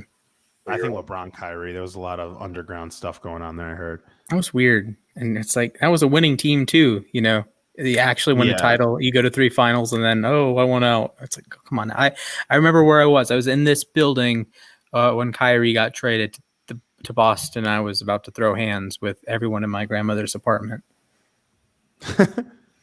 Yep, I agree, Olivia. Absolutely. LeBron will go after Kyrie for show. Damian says, dude, my Bulls are finally getting their shit together. Thoughts on who they should sign next? Yeah, I mean, Lonzo is a great signing for them. Lonzo and Levine, double L's. Hopefully not double L's in back-to-back nights. But, yeah, that's a tough lineup right there. I will say I think you guys do need one more stretch. You need one more stretch player out there. Or just your everyday scorer. Get Spencer Dinwiddie or Reggie Jackson. Imagine Lonzo, Spencer Dinwiddie, and Zach LaVine. A nice little group you got there. But Lonzo and Zach aren't going to be the only two you can depend on. So you definitely want another scorer or have another stretch player. Go Zach LaVine and bring in another stretch. So I think that could be interesting. What else you got out here? Lakers going to be so underwhelming. Lulz. I disagree, Nick. And I don't know, Splash, what do you agree or disagree? Down the line, Lakers underwhelming? Yes or no? What's underwhelming for the Lakers? Are we in a Kansas City Chiefs scenario that if they don't win the title, it's underachieving? Or, like last year, I would argue that like underwhelming to Lakers standards, yes. But I mean, losing in 6 to the eventual Western Conference champions, there are worse fates than that. But, what do you think? Yes or no, Splash? That's all we need. Underwhelming, yes or no? Like, what's your expectation? Or I guess you're saying they're going to the finals. If the expectation is finals, I think they go to the finals. So I think they'll be right on par there. Henry, what do you got? Lakers underwhelming, yes or no? I say no. My expectation is Western Conference Finals at bust. I think they're out in the first round. Ooh. Okay. Wow, out in the first round. Whoa. I think. Damn, you just went in hard with that one. That's too many scores on that team. I think too many stars almost. It's like too many cooks in the kitchen? Yes, exactly. Okay. Oh, I agree, but at the same time, LeBron has always made it work. Even that dysfunctional Cavs team, or the several dysfunctional Cavs teams went to the finals. The 2011 Heat went to the finals. Like, LeBron kind of thrives in this under pressure. Like, there hasn't been a season that like the underachieving in LeBron's career was losing in the finals. Oh, let's go, baby. Let's There you freaking go. I got the shout outs by Josh. You the man, bro. You the man. The freaking Knicks have gotten my guy. I am happy. Who's Reggie Bullock? Who? All right, I'm good. I'm going to sleep well tonight. We're eating tonight, baby. We're eating caviar. Congratulations. We're drinking some Pinot Grigio, even though that's Italian. But we're going to have a nice little night here. I may go get some mule frites, some mussels and fries. This is a nice signing for the Knicks. It's a little bit of money, but hey, scared money don't make no money, right? That's if I ever true. go broke, I'm gonna take Splash's money. It's his 50 cents that he put on Italy. So this is a big one right here. Knicks getting Evan Fournier. So you have another top guard-ish guard. You could call him top 10 to 15 range coming off the board. Knicks are spending money. Knicks came in, said we're going to take Alec Burks back. We're bringing Noel back. They spent around $70 million on both of them. Then they spent $78 million on Evan Fournier. So that's a bombshell of a sign. Holy schmoly. That's what people are laughing at this. Short of like 19 mil a year, 19 and a half mil a year. Bang, cheaper than Jared Allen. Jared Allen got 100 M's. That's what Le'Veon Bell wanted. Maybe they can team up together. Oh man, I mean they're getting shit though for this one. Deal includes a team option on a 4th year. Okay, that's cool. It's a 3-year deal. I mean, all right, Knicks. I think you do have to temper your expectations with the Knicks because it is like a New York team. So you anticipate the premier free agents, but when you can get a guy like Fournier, and if it works out, great. If it doesn't, okay, you're not paying him a bazillion dollars. And I think it should work out. He's a guy that has made shots in his career, can shoot. Just watch the Olympics. He's playing in, even Lucas said it, it's harder to score at the Olympics. It's harder to score in Europe than it is in the NBA. And, Fournier can pour in, maybe not 20 a night. He can pour in, I don't know. He can go for 25, 30, not consistently, but he's a guy that if you need a bucket, I think Fournier he's on that tier of, he can get a bucket. Is he a walking bucket like a Durant? No, but he can get you a bucket. Yeah, I mean, listen, it sounds crazy. The only reason I really like this Fournier signing is because we don't have a shooter. Like, we don't have a quality three-point shooter. Alec Burks can hit threes, but that's not his game. So, all right, if people are going to agree that it's an L for the most part, but listen, I disagree. I don't think it's a great signing, but I wanted him. I wanted a stretch. I wanted a three-point shooter, someone that could stretch the floor. So I want to throw it out there. Nick Batum is returning to the Clippers on a 2-year deal. Yeah, it's for big. Shams. That's big for the Clippers. Nicholas Batum's a good player. He got overpaid a few years ago. If people don't remember, he was one of your Charlotte. Yeah, your NBA free agent stars. Him, Bazemore. I remember that year they were getting freaking cash. Bazemore, my man's. He's still a free agent, I think. So, yeah, speaking of still a free agent, another guy that is kind of going under the radar, DeMarcus Cousins, still not signed out there. So you have him, you have Andre Iguodala, you have Carmelo, who we spoke about earlier. Another big man to kind of take a look at. I don't know if he's signed yet, but Frank Kaminsky had him a nice little season this year, started to kind of come out of his shell. So we'll see where Big Frank, if he gets signed today, but we'll see where he goes. He's another guy that it's a feather in his cap. He was playing like 4 or 5 minutes left in the Clippers. 4 or 5 minutes left in the Suns season. Frank Kaminsky's out on the floor. You know, if you're Kaminsky's agent, you're like, this man was a quote unquote top 5 player on a team that almost won the title. For what that's worth at this point. Yeah. So we have JaVale McGee, the Olympian himself, is still available. That'll be interesting where he ends up. I actually think the Lakers should have brought him back. I like JaVale on the Lakers. I don't know why. I always thought that was a good match for some reason. Cavs legend JaVale McGee. Yeah. Some other unknown but potentially valuable assets in free agency. You have Robin Lopez, the brother of Brooke, is still available. We just spoke about Kent Bazemore. Enes Kanter, another big man who's available. But, this is to bring up the Dwight point. I don't know. I mean, you have guys like Enes Kanter, Kaminsky. I think there was some better fits maybe for the Lakers there than Dwight, but not to go too much into that. But, Kanter is offensive defensively. Like Dwight can at least play defense. He's going to rebound the basketball defensively. Like Dwight is going to do the right thing on defense, even if he's not as athletic as he used to be. It's kind of like Drew Brees. That he knows what throws he can make, but he is not going to make all the throws that he did in 2010. Dwight knows where he should be. His positioning is going to be stellar, but he's not necessarily going to block all the shots that he did when he was with Orlando. So I think Kanter is a better player, but I think Dwight is more valuable to the Lakers at this point. Fair. All right, yeah. So for everyone out there, you're listening to U Stadium Live. We're going to be throwing up these lives during big events like the NBA free agency period, which is happening right now on U Stadium. Make sure you give us a thumbs up if you're listening to the stream. We appreciate everyone out there.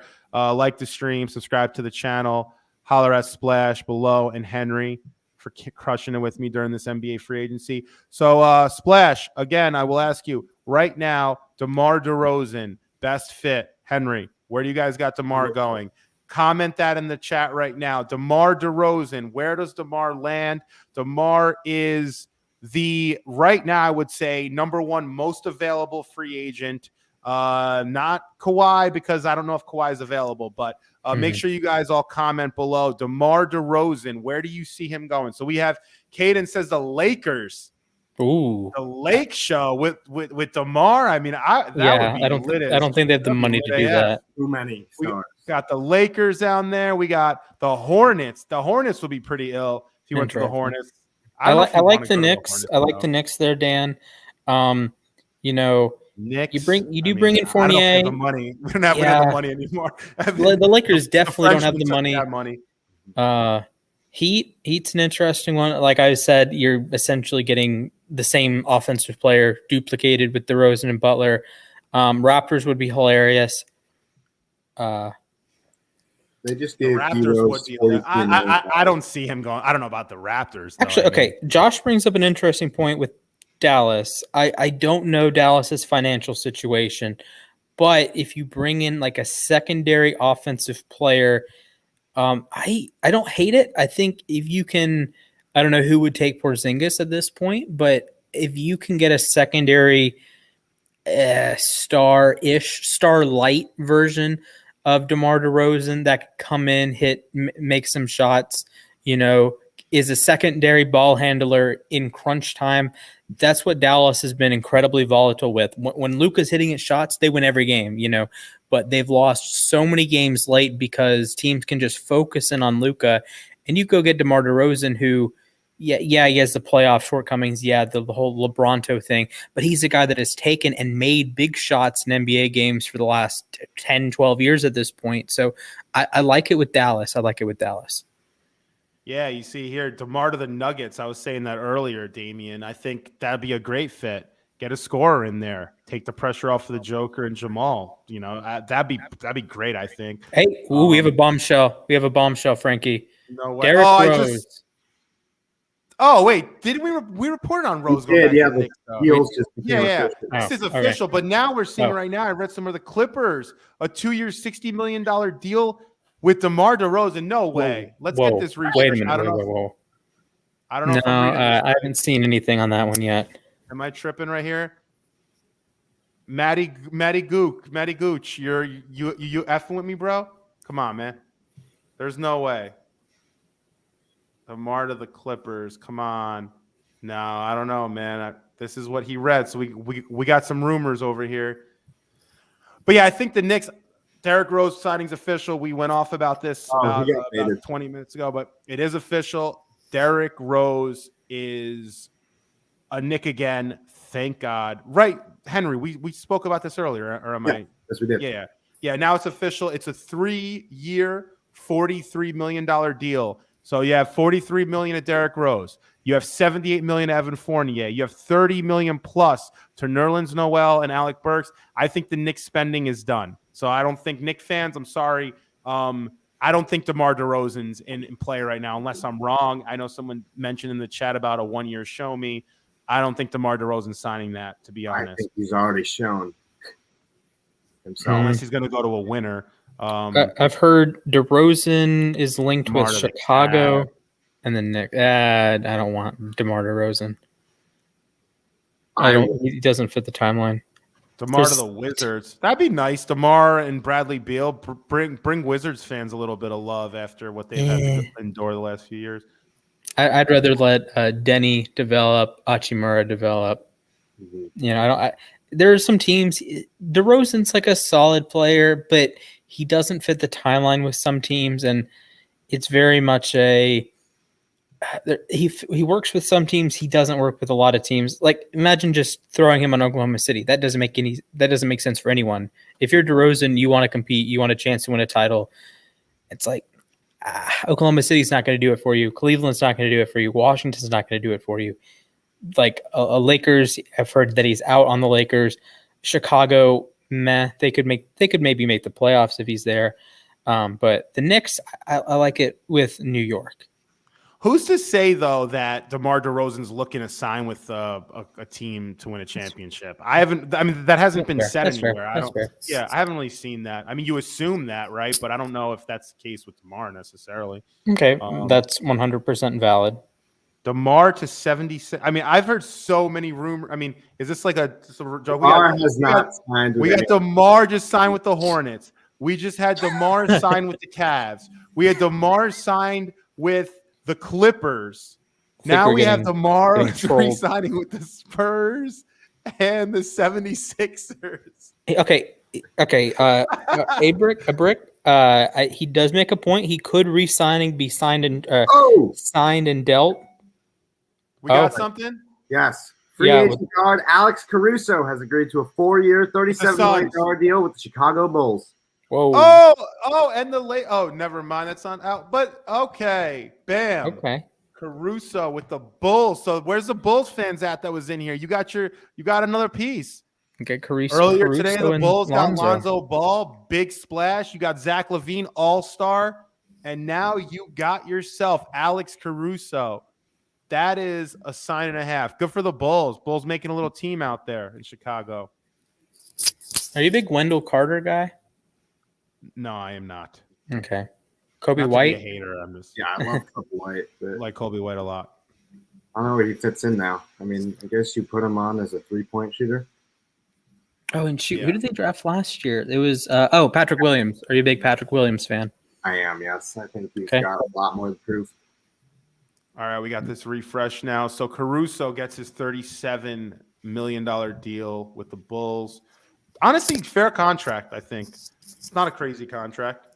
So it seems fair. We got Alex to go Caruso. I'll get back to we'll get back to your comment, Josh, about where Rudy Gay apparently wants to sign with the Lakers. That was out earlier today on a 1-year vet min. So that's what I heard earlier today, but we'll see where Rudy Gay signs. We have Damian saying Caruso is overrated as a Bulls fans. I don't like it. Yeah, I mean, listen, Caruso's not going to come in. Alex Caruso is not dropping 20 a night. He's not dropping 15 a night. So, but he's a nice role player. If you're playing in big games, he'll give you big minutes. That's really who Alex Caruso is. But I hear what you're saying. And like he makes sense as a modern point guard. He has that like athleticism and he can play make, but everything's in a vacuum. And he played with the Lakers, so he's more of a meme than anything else. Like he's called the bald mamba for a reason, but he has come in. He can, knock down a three. He's been over 40% from three twice in his career. He's 37.7% for his career. And, there are worse players in the NBA. And look, if he's going to give you 8 points per game in, 20 to 25 minutes, again, there are worse players. He can be your tertiary ball handler. It's not the end of the world to me. Yeah. Juan's laughing right now at this comment right here that the Lakers and Wizards might still expand the Westbrook trade to include Dennis Schroeder. Yeah, it's pretty funny. All right, Alex. In terms of Alex Caruso, and Dan's talking about this, and so is Garrigan. Listen, Alex Caruso averaged less than 7 points a game last year, so I understand that some of the what the hell is going on here sort of opinion, but yeah, again, 9.25 a year is not that much in the larger scheme of things. And Caruso gives you quality minutes. So, and he's a hard worker, and he's probably a great, I would say, locker room guy based on what LeBron says about him. So, listen, the Bulls aren't going to change overnight because of Alex Caruso. We bring Lonzo, Caruso, LaVine, maybe in a year or so they can get a big splash signing, and things will change in Chicago. So yeah, if you're listening right now, we got 85 strong right now. Give us the thumbs up in the chat. Appreciate all the love out there. We're live with you Stadium right now. Appreciate everyone listening. Splash. So another player I wanted to bring up to you is Spencer Dinwiddie. What are your thoughts on Spencer? Where would you like him to go? And shout outs to everyone in the comment section, but give us who you think is the best team for Spencer Dinwiddie. Where is Spencer's best fit? Does he stay in the Eastern Conference? Could you see him going to the West? Could he plan a contender out in the West? Do the Nuggets make sense? I mean, where do you see Spencer Dinwiddie?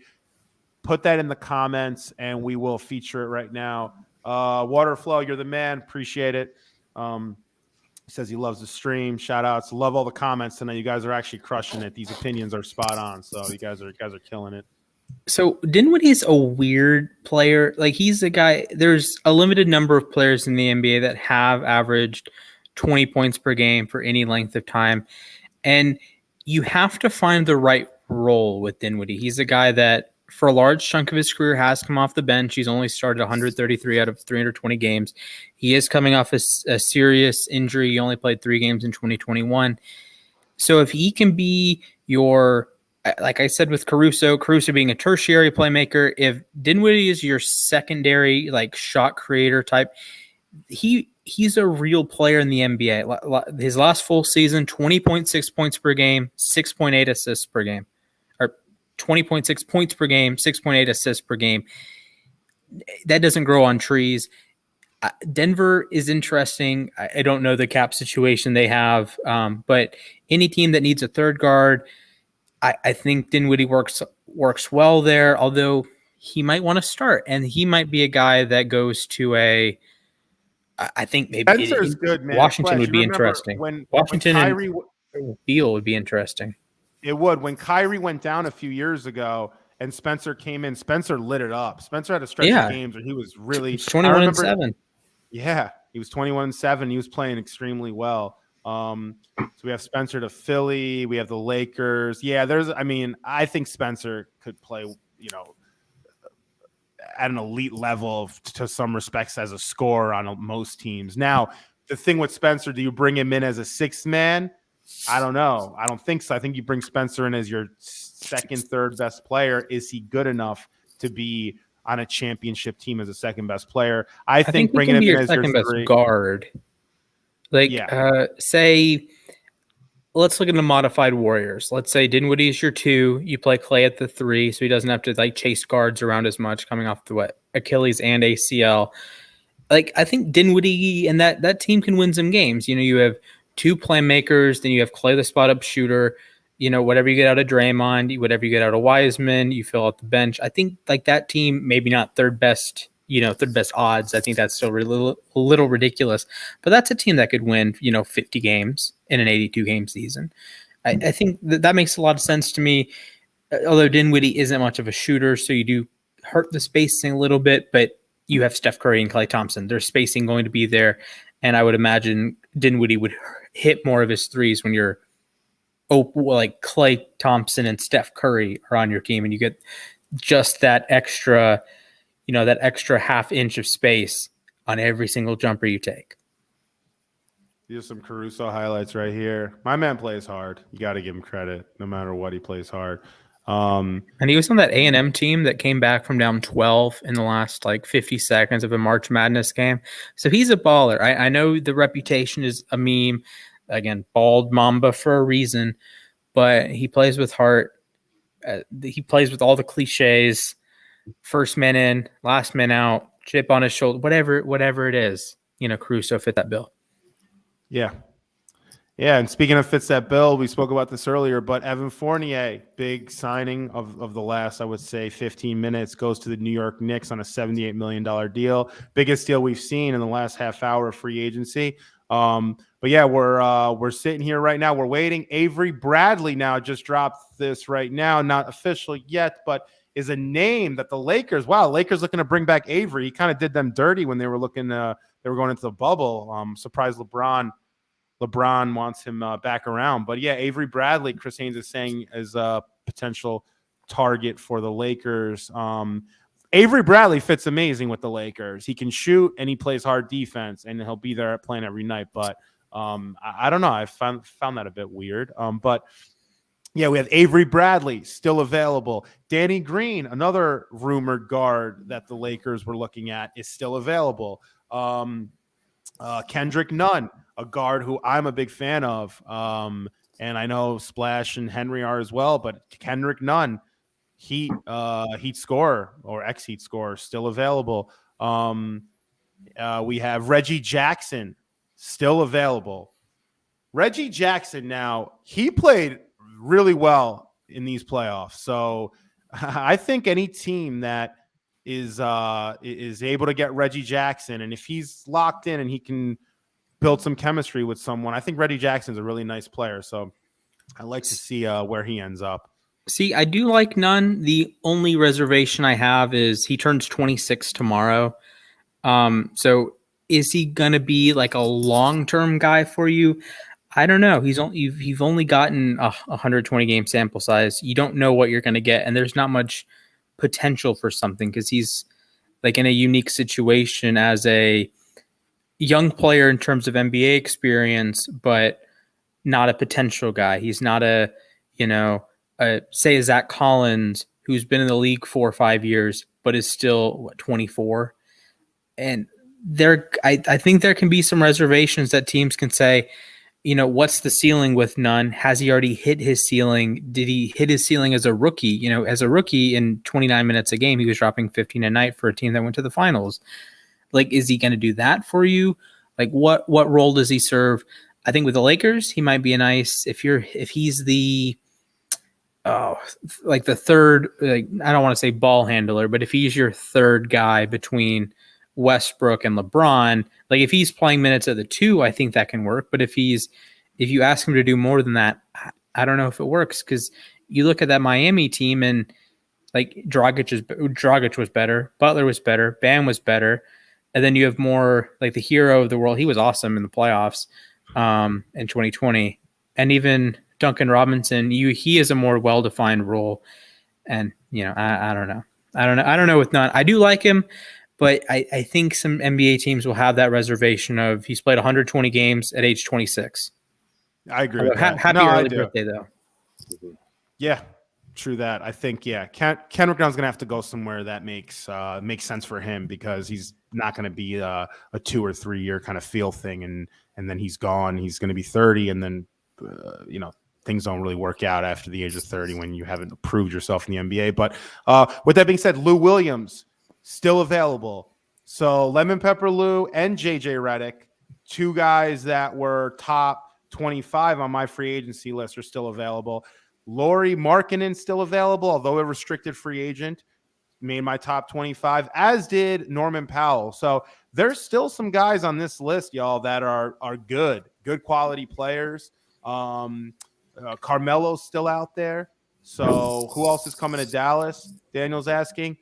Hey, man, I think Dallas, I don't know, man, but, you need – now they brought back Tim Hardaway, obviously. They have Luka and Splash. Earlier today they signed Hardaway's back. They grabbed like a halfway decent. They added Spencer Brown and Reggie Bullock, both 2 good 3-point shooters. They grabbed Reggie Bullock, who's I'm a big fan of, man. I'm a big fan of his game. Was very pissed off the Knicks didn't bring him back. But I think the Mavs are going to do one more of these splash signings. So I could see whether it's Spencer Dinwiddie, whether you have a JJ Redick, a Lou Williams.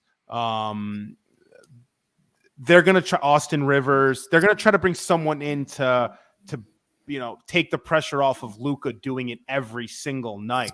I think that's what I think Mark Cuban does not want to happen, is every night. You don't want Luka to do everything. I mean, the kid's young. You don't want to burn him out, especially if you're not playing in big games. So you want to take that pressure off. So I could see them bringing in a scorer, someone ball dominant player to take the pressure off of Luka. So, hey, Frankie, how do you think Mark Cuban feels about Luka playing for Slovenia in the Olympics? Like that's just all the extra wear and tear. And even Luka said that it's harder to score in Europe and it's going to be harder to score in the Olympics than it is in the NBA. How do you feel? How do you think Cuban feels about his star player, like risking it for something other than his own Dallas Mavericks?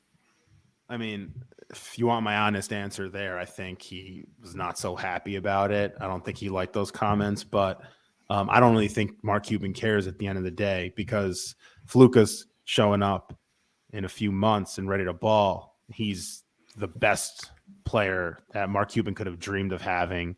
Mark Cuban never thought he'd end up with a player like Luka after Dirk and what that ride looked like. And he does have a player of that caliber and even better than Dirk was for Dallas. So I don't think he cares that much at all. Just stay healthy, get through this Olympics run, and then we'll roll it back, in October. For sure. Yeah. But Lou Williams, people are talking about Lou right now. Lou to the Lakers. I don't mind that. I think that'd be kind of cool. Again, the thing with the Lakers now is LeBron and Brody, Russ, they're going to have the ball in their hand 85% of the time. So Lou Williams is a guy you bring in and give him the ball and let him kind of cook. So does that really make sense? I mean, yeah, if LeBron and Russ are out, but I think the Lakers brought in Russ to alleviate some of that pressure from LeBron having to do it all every night because LeBron's getting up there. So Lou to the Lakers, I don't know. But JJ Redick, who's a name that I really like, I like all that he's about in terms of what he does on the court and what he also does off the court. JJ Redick would be a nice player, I think, for a team like the Lakers to bring in. Some other shooters that we have available still. Malik Monk, I heard some rumors about him being linked to the Lakers. I know my Knicks were rumored there. Patty Mills is apparently right now between the Lakers and the Nets, as we reported earlier. Let me refresh this feed, by the way.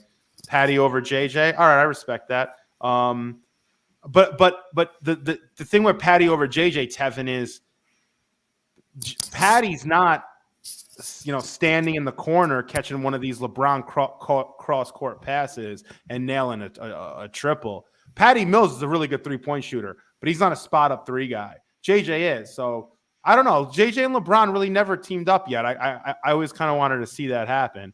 I know when JJ, before he signed with the Sixers, was looking at maybe going to LA or playing with LeBron. So yeah, that never really happened. Although Patty is a 38.8 3-point. No, Patty's a great 3-point shooter. He's just not a spot up 3-point shooter. He's a bringing the ball up, moving around, kicking it back. He's middle. He's a middle shooter. Not a corner guy. So Patty Mills, Nets is now quote unquote unlikely. All right, so the Lakers are getting close to signing Patty. The Warriors are making a run. We have a JaVale McGee 1-year, $5 million deal with the Phoenix Suns. Oh,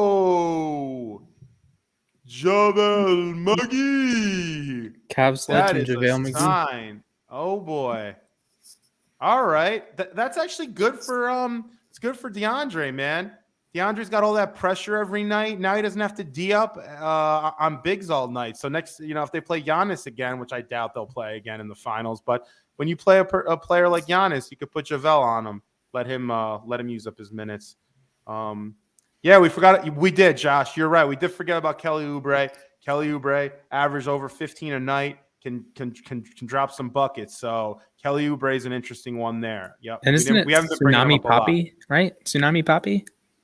Yes. Okay. Is that what your girlfriend calls you, Splash? Oh, definitely not. Tsunami Poppy. All right. Yeah. What do we got here? Have the Celtics done anything? I don't think so. They've signed. Did they have a sign before? I haven't seen the Celtics all night on any breaking news. So yeah, it is Tsunami Poppy. Yeah. Well, they're interested in bringing back Isaiah Thomas. That's the only. Oh, Isaiah! Oh, damn! Really? Okay, Isaiah Thomas actually. He dropped like 60 the other night, didn't he? In this game, I saw 62. I didn't see that. Yeah, he's playing in like some league, but he dropped like 62. Isaiah, he was looking good. Ooh, your Yankees are getting drilled there, Frank. Oh my God, is Headley's pitching? Whatever his name is, right? How do you say his name? Heaney. He's the second Yankees pitcher to allow 4 homers in his first start with the team, and first to do it in his debut. Excellent. Oh my Lord. Dennis, sign and trade, Buddy Hield. Ooh, that would be ideal. Buddy Hield would be amazing on the Lakers. One of the top 3-point shooters in the game. Young player. Schroeder does not fit with that team. That would now. Does that team want to take on Dennis Schroeder is the question. So I know I've heard a lot of Dennis Schroeder sign and trade proposals. You want Dennis Schroeder if you're going to do that as well. So let's see here. Apparently, Marcus Smart is likely staying with the Celtics. That's from the Boston Herald. Oh, nice. Let's get a little refresh on this right here. We have Juan saying the Lakers are looking to sign and trades Dennis, Schroeder, and Drummond for Hield in a sign and trade. Dennis sign and trade for Monk. I mean, listen, you want to do the first one if you can, obviously. You'd rather have Buddy Hield than Malik Monk, but I like Malik Monk too on the Lakers. So I think both of them are pretty interesting. I think you do the first one just to get rid of Andre Drummond, honestly. But if you're the Lakers, though, don't you look at, instead of bringing in, I don't know, a reason Dwight, don't you just want to bring in a one of these shooters that got paid earlier? I mean, I don't know. I feel like they made a little bit of if the price is right, it works for the Lakers. There are certainly better players than Wayne Ellington and Dwight Howard, but the Lakers are not in a situation that they can just pay pay every quality free agent. There's a salary cap for a reason, and they were already over the salary cap with 3 dudes, and then you throw in Horton Tucker, and I think Gasol is still on the roster technically. So I mean, at 5 guys, you're just in a goofy spot. Yeah, I feel that way when I'm drinking and I go to 5 guys after. So yes, I agree with that. Well, my jokes are not hitting tonight. Oh boy, I'm glad that William kid's out. He was killing me for my jokes. Like, the hell? It's like, don't ever become a comedian. I'm like, oh, you're damn right. But some names we still have available, guys. And the biggest name, I think, that outside of DeMar DeRozan, but on the block, big name, John Collins. We spoke about this earlier. Restricted free agent John Collins. The Atlanta Hawks don't want to pay him as much as John Collins wants. So John Collins is a big name to watch.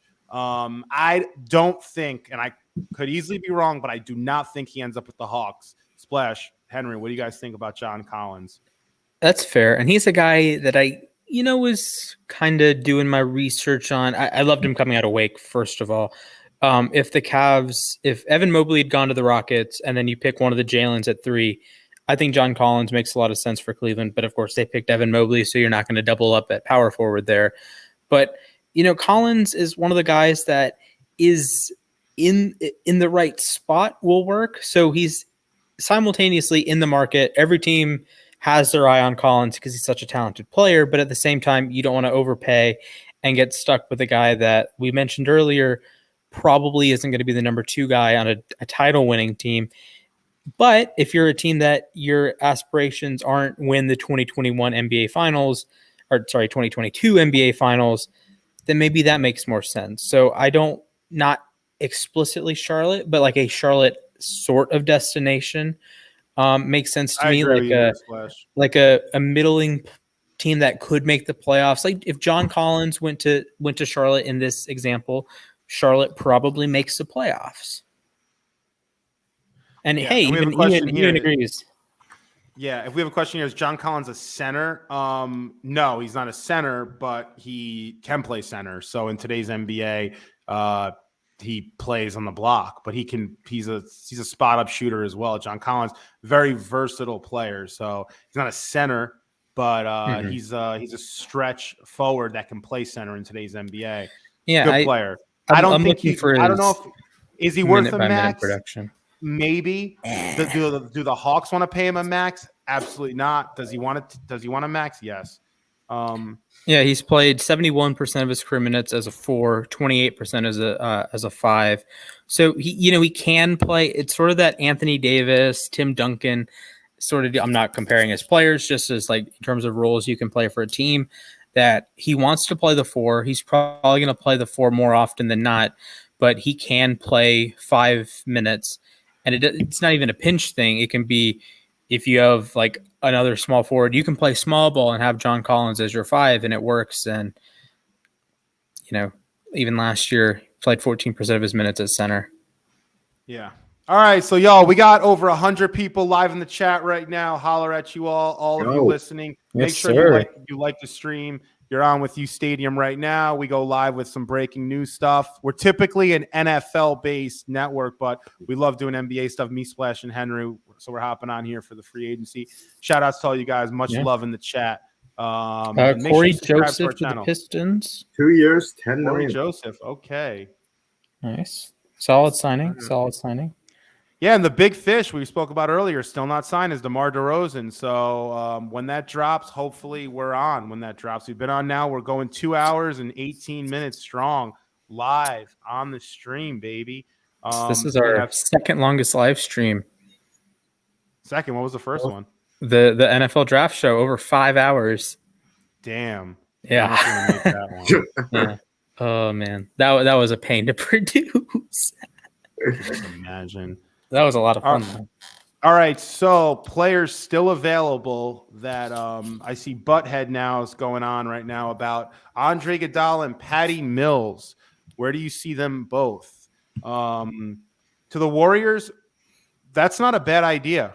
I don't think so. I think bringing Andre back to Golden State makes a ton of sense. And Patty Mills, I think he makes sense basically anywhere. Patty Mills, he could do a little bit of everything. So, but they both want to play on contenders. So looking at this list before Splash and kind of going down some of the standings, contenders next year in the NBA, we have the Brooklyn Nets, 1. For sure. The Milwaukee Bucks, 2. The Sixers, who were the 1 seed last year, I don't know. I don't think so. Now with I don't know if you can trust Simmons at this point. That's the issue. I mean, Embiid gives you a ceiling that I think they can go to the finals, but if Simmons is going to like systematically destroy your team and hit 30% of his free throws, I don't know, man, because there's like self-destruct buttons across sports. I always use the example with Jared Stidham, but if you have a primary ball handler that shoots below 50% from the free throw line, that's an issue. That is an accident waiting to happen. If you're in a close game, if you have like a 2-point lead with 3 minutes to go, just hack a Simmons. And it works because you're not going to get – there's some rule in the NBA that you can't like foul a guy that doesn't have the ball. Well, if Simmons is the primary ball handler, you can just whack him all you want. And you can bring in the 15th guy on your bench, come in, foul Simmons, and he's going to shoot 1 for 8 on his free throws. He's going to shoot 3 for 10 on his free throws. And it just blows up your own team. All right, so Sixers are out. So you don't have the Sixers. So right now we have 2 contenders. We have the Nets and Bucks that teams want, that a player like Patty Mills would want to play with. Utah Jazz, Splash, and Henry.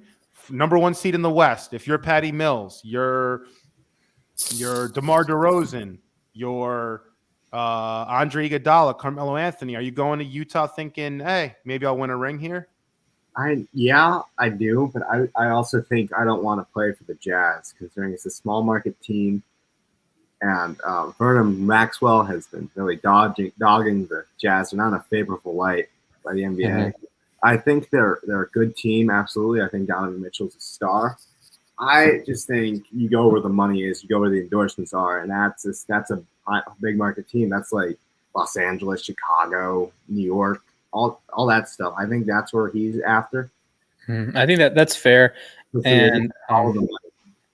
That's fine. Like Lakers and Warriors are going to make sense for almost everyone because LA is, LA, and you have the best chance, arguably the best chance to win a title with Brooklyn.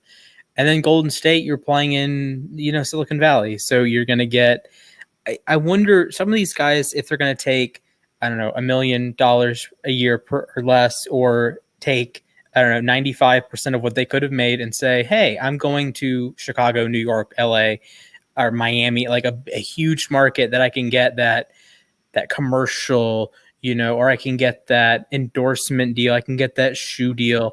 And then you end up making more money than you would on the court.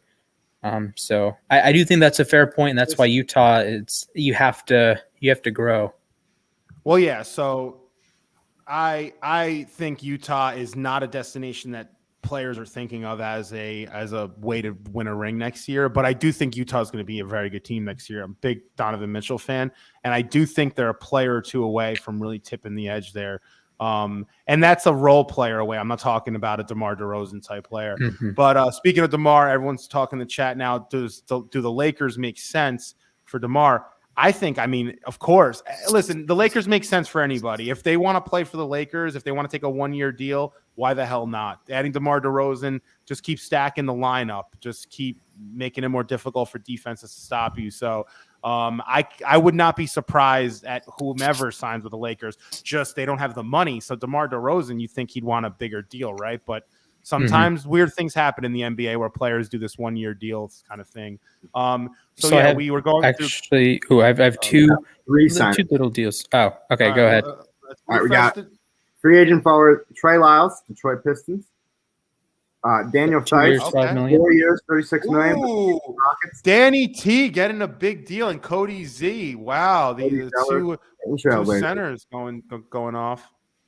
And then Zeller 1 year with Portland. Mm-hmm. So, and there is a note that I had from ESPN. The Lakers had 11 players attempt 53s last season. Only 3 of them shot above 40%. Gasol, KCP, and Caruso, and KCP is gone. Caruso's gone. So this is where Wayne Ellington comes in. This is where a below average player, but can shoot the basketball, is helpful for the Lakers. Yep, agree with that. All right, we got her here, Cody. What's up, Cody? Shout outs to everyone in the chat. You guys are killing it. Throw that thumbs up and like the stream, and we really appreciate all your time. You guys are crushing it down there. You guys think the Lakers will get Melo? Yeah, I do. I think that's very, very clear that both sides are interested, and I think it makes total sense. So, yeah, I think it's time that LeBron teams up with Melo, and I think there's no better time for that to happen than now. So I would say yes. What do you think of DeRozan to the Warriors? I don't know, man. It seems like if you're not a shooter, a pure shooter, the Warriors really don't work well for you based on how that system runs. So I don't think it makes a lot of sense. But I don't know. Crazier things have happened in the NBA. But I would say it doesn't make the most sense, but we really don't know. Got another question. Keep the questions coming, y'all. You guys are crushing it right now. What's the status of Mitchell Robinson? He's still on the Knicks, so Mitch Robinson's not a free agent, so I don't know. The Knicks apparently aren't happy with him, so I don't know. But he's still on the Knicks at this point. I don't know if they're gonna keep him around or not. Ben Simmons is still on the Philadelphia 76ers. So he's not a free agent, but they're looking to move him. So there could be a deal coming today, tomorrow, next week. But I would be very surprised if Ben Simmons ends Actually, up. I wanted your take on this. I read a report earlier that they wanted 4 first-round picks plus an all-star caliber player. Well, first of all, I don't know who's offering that. Like if any team could realistically offer that, but how are you feeling on that? How highly Philadelphia values ridiculous request. Okay, Ben totally Simmons agree with Ben that. Simmons is Ben Simmons' most valuable asset right now is his defense, which I think he does an exceptional job of. I don't see how a team that deal that or that proposal that the Sixers put out there was insanity. That was wild. So we got some other questions. Kawhi Leonard to the Bulls. With what the Bulls did today, that becomes more realistic because when Lonzo signed, you're like, oh, nice. Then Caruso signed. What does Caruso know? Zach LaVine's there, Chicago, big city. Is it going to happen? Most likely not, man. But it becomes a little bit more interesting when you see what else is going on there. You don't know what these guys know. A lot of these players meet now and they figure things out beforehand. I know Westbrook had met with LeBron in the Valley before they made that official. So you don't know, but I think Caruso going to Chicago says something there. Warriors, any trades? I don't know. I haven't heard anything. I know they're trying to move some pieces around Golden State, but with Clay coming back, they seem to be kind of locked and loaded for next year. What's going on with the Warriors? Everyone in the chat saying Warriors. Did something go down, or did I haven't seen anything with Golden State. Only Warriors news we have for really just Patty Mills might be there, and Nick Batum, I think. All right, we got Butthead posing this question: does John Collins join the Bulls in a sign-and trade with Lauri Markkanen? That's an interesting one. Interesting. Yeah. That's very interesting. John Collins, we've been speaking about him a lot tonight. Restricted free agent. He wants more money than Atlanta wants to give him. Yeah, Atlanta gives him a big deal and then gets Lauri Markkanen on the back end for him. It makes complete sense. But the Bulls have to do a sign and trade with Lauri Markkanen also. Okay. Trade. Yeah. Go through it. Oh, they did? So Houston has an 8.28 trade exception from Victor Oladipo. So they're going to use that exception, and they're going to work a sign and trade with the Bulls to get Daniel Theis. Oh, I have no idea what I just read. I have no idea what that means, but that's happening. So it's a term in a contract. It has nothing to do with Victor Oladipo now. This is just an exception in the contract. Yeah, let me do a little for the uninitiated. Let me explain what a trade exception. It's what is created following a trade where one team moves salary more than it gets in return. So, say I don't know, the Wizards trading Russell Westbrook. Odds are you're not going to get a contract that equals Westbrook back in value. So you have the Wizards are going to have a trade exception that they can use for the next 12 months. Okay. Okay, makes sense. Yeah. The more you know. Or doesn't make sense. I don't know. I got half of that splash, but okay. Yeah, the NBA is weird with these things. I get it from a business standpoint why you have like the over 38 rule or trade exceptions and the salary cap and stuff like that. But it happens. Josh, are you messing with me right now? Josh goes, Bradley Beal just got traded to the Knicks. Come on, dude. You can't be dropping this on the stream. Don't get me too excited. I've already been too emotional with Reggie Bullock being taken from us by the hands of the billionaire himself, Mark Cuban. I don't want to read that, bro. Then we got some. What do the Lakers do with Schroeder? Get rid of him as fast as possible. It makes absolutely no sense with that squad. So yeah. Stop trolling, Josh. I agree. We got the chat popping right now. Let's see. I can put user in timeout. Josh has been good. Block Patrick. Yes, Patrick France. Speaking of France, I'm sure you guys all saw who the Knicks got earlier today. He is an amazing three-point shooter from France. His name is Evan Fournier, baby. That was an excellent. Coming to New York. Yeah. And don't search his last name by itself. Make sure there's an Evan there. And everyone, tonight, the Olympics are on tonight, and we have Italy's playing France. USA team's playing at 12:40 Eastern, so make sure you guys all check that out. The USA national team is playing Spain at 12:40 Eastern. Italy, I believe, is playing tomorrow morning at 4 a.m., but we'll know who's in the semifinals after this round. Yeah, I should have gone live the other night when Luka dropped, 48 against Argentina. Oh, that was amazing. So Lakers are scary. Yeah, I would agree, Richard. They're wild. I mean, when they got Russell Westbrook, man, that was all I needed to see. I know it doesn't seem like the best fit because Russ isn't the best shooter, but that's crazy. Woj, DeRozan. Yeah, we just got news on the Bullock contract, 3 years, $30.5 million with Dallas. Not so bad. I'm not that mad about that. That's a pretty good deal. But see, I mean, listen, Bullock's a good player. He got over 30 mil. Trash guys don't get over 30 mil. So, all right, good for you, Reggie. If he would have gotten 10 mil or between 10 and 15, I would have flipped the hell out. That's in a year still.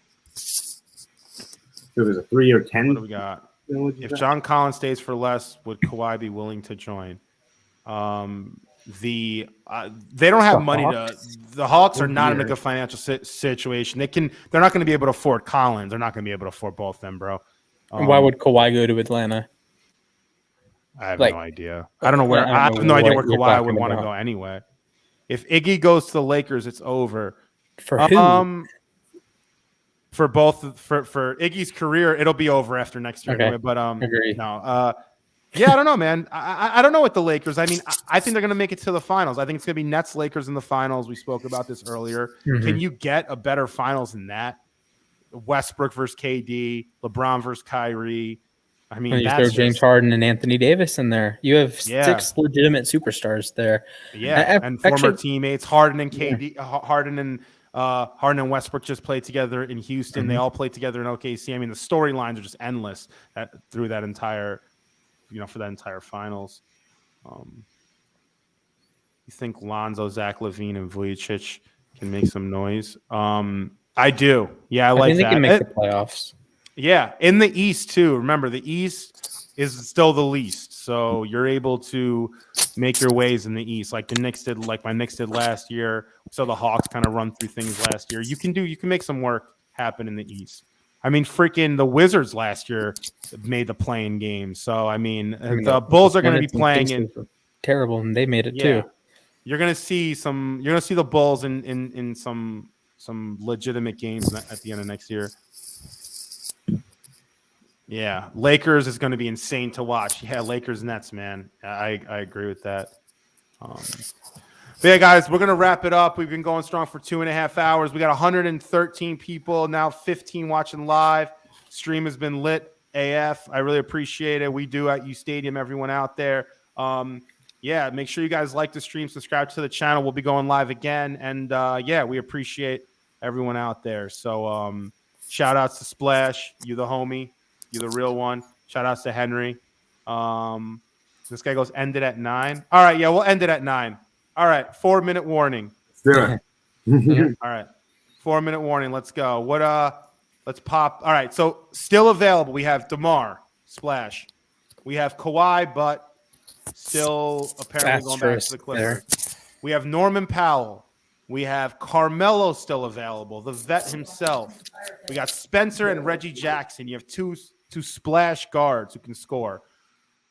Who do you want to see most playing next year, and where do you want to see them play? If you had to pick one of these guys I just went through, Norman, Spencer, Reggie, DeMar, give me a team and a place that you would just enjoy as an NBA fan. I think I'd like Dinwiddie in Golden State. I mentioned it earlier. If he's your shooting guard, you move Clay as like the positionless NBA, but he would be like your traditional 3. If you're playing NBA 2K, you'd put him Clay at the 3. I think that would be fun. Dinwiddie's never been a good good outside shooter, so you give him a little bit of a boost when you're playing with 2 of the top 3 or 4 greatest shooters ever. Although I would like to see DeRozan. DeRozan in New York would be cool. You get DeRozan and Randall quickly, and your boy Mitchell Robinson. Yeah, that'd be interesting. DeRozan and the Knicks I would love. Absolutely. We got here Kawhi to the Mavs. What you think? You haven't got to my comment. Kawhi to the Mavs. That's an interesting one. That would be a beast of a team. I mean, you have Luka, Kawhi, Tim. They just got my man Reggie. That team, Kawhi to the Mavs, they'd be scary. They'd give teams some fits. They'd give the Suns a run for their money. I don't know about the Lakers. That'd be a nice game, but I would love to see that.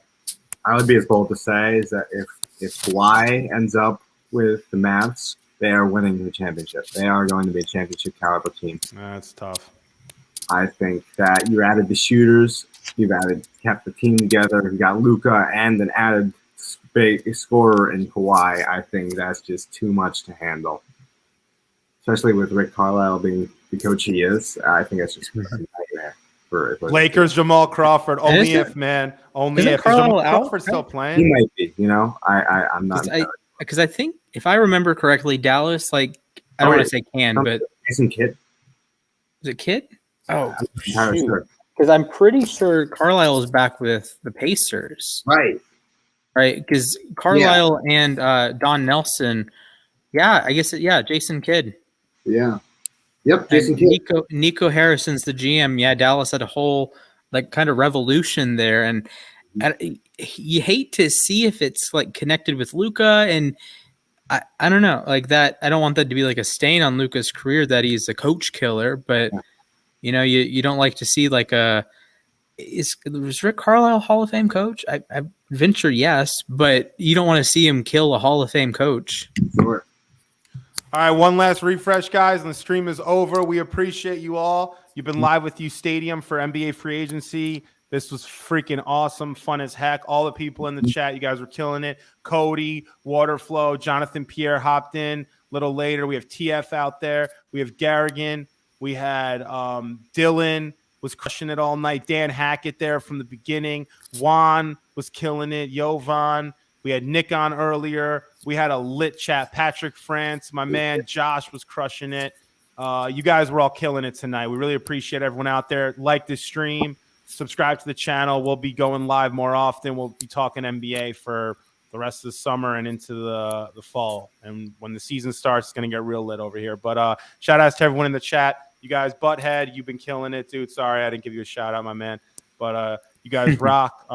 Cody killed it, dude. Have a great rest of your night, everyone on deck. And let's go Team USA, baby. Team USA, 1240. Let's go. Let's go. And Team Slovenia. USA. Go, Luka. All right. Austin, late shout out, brother.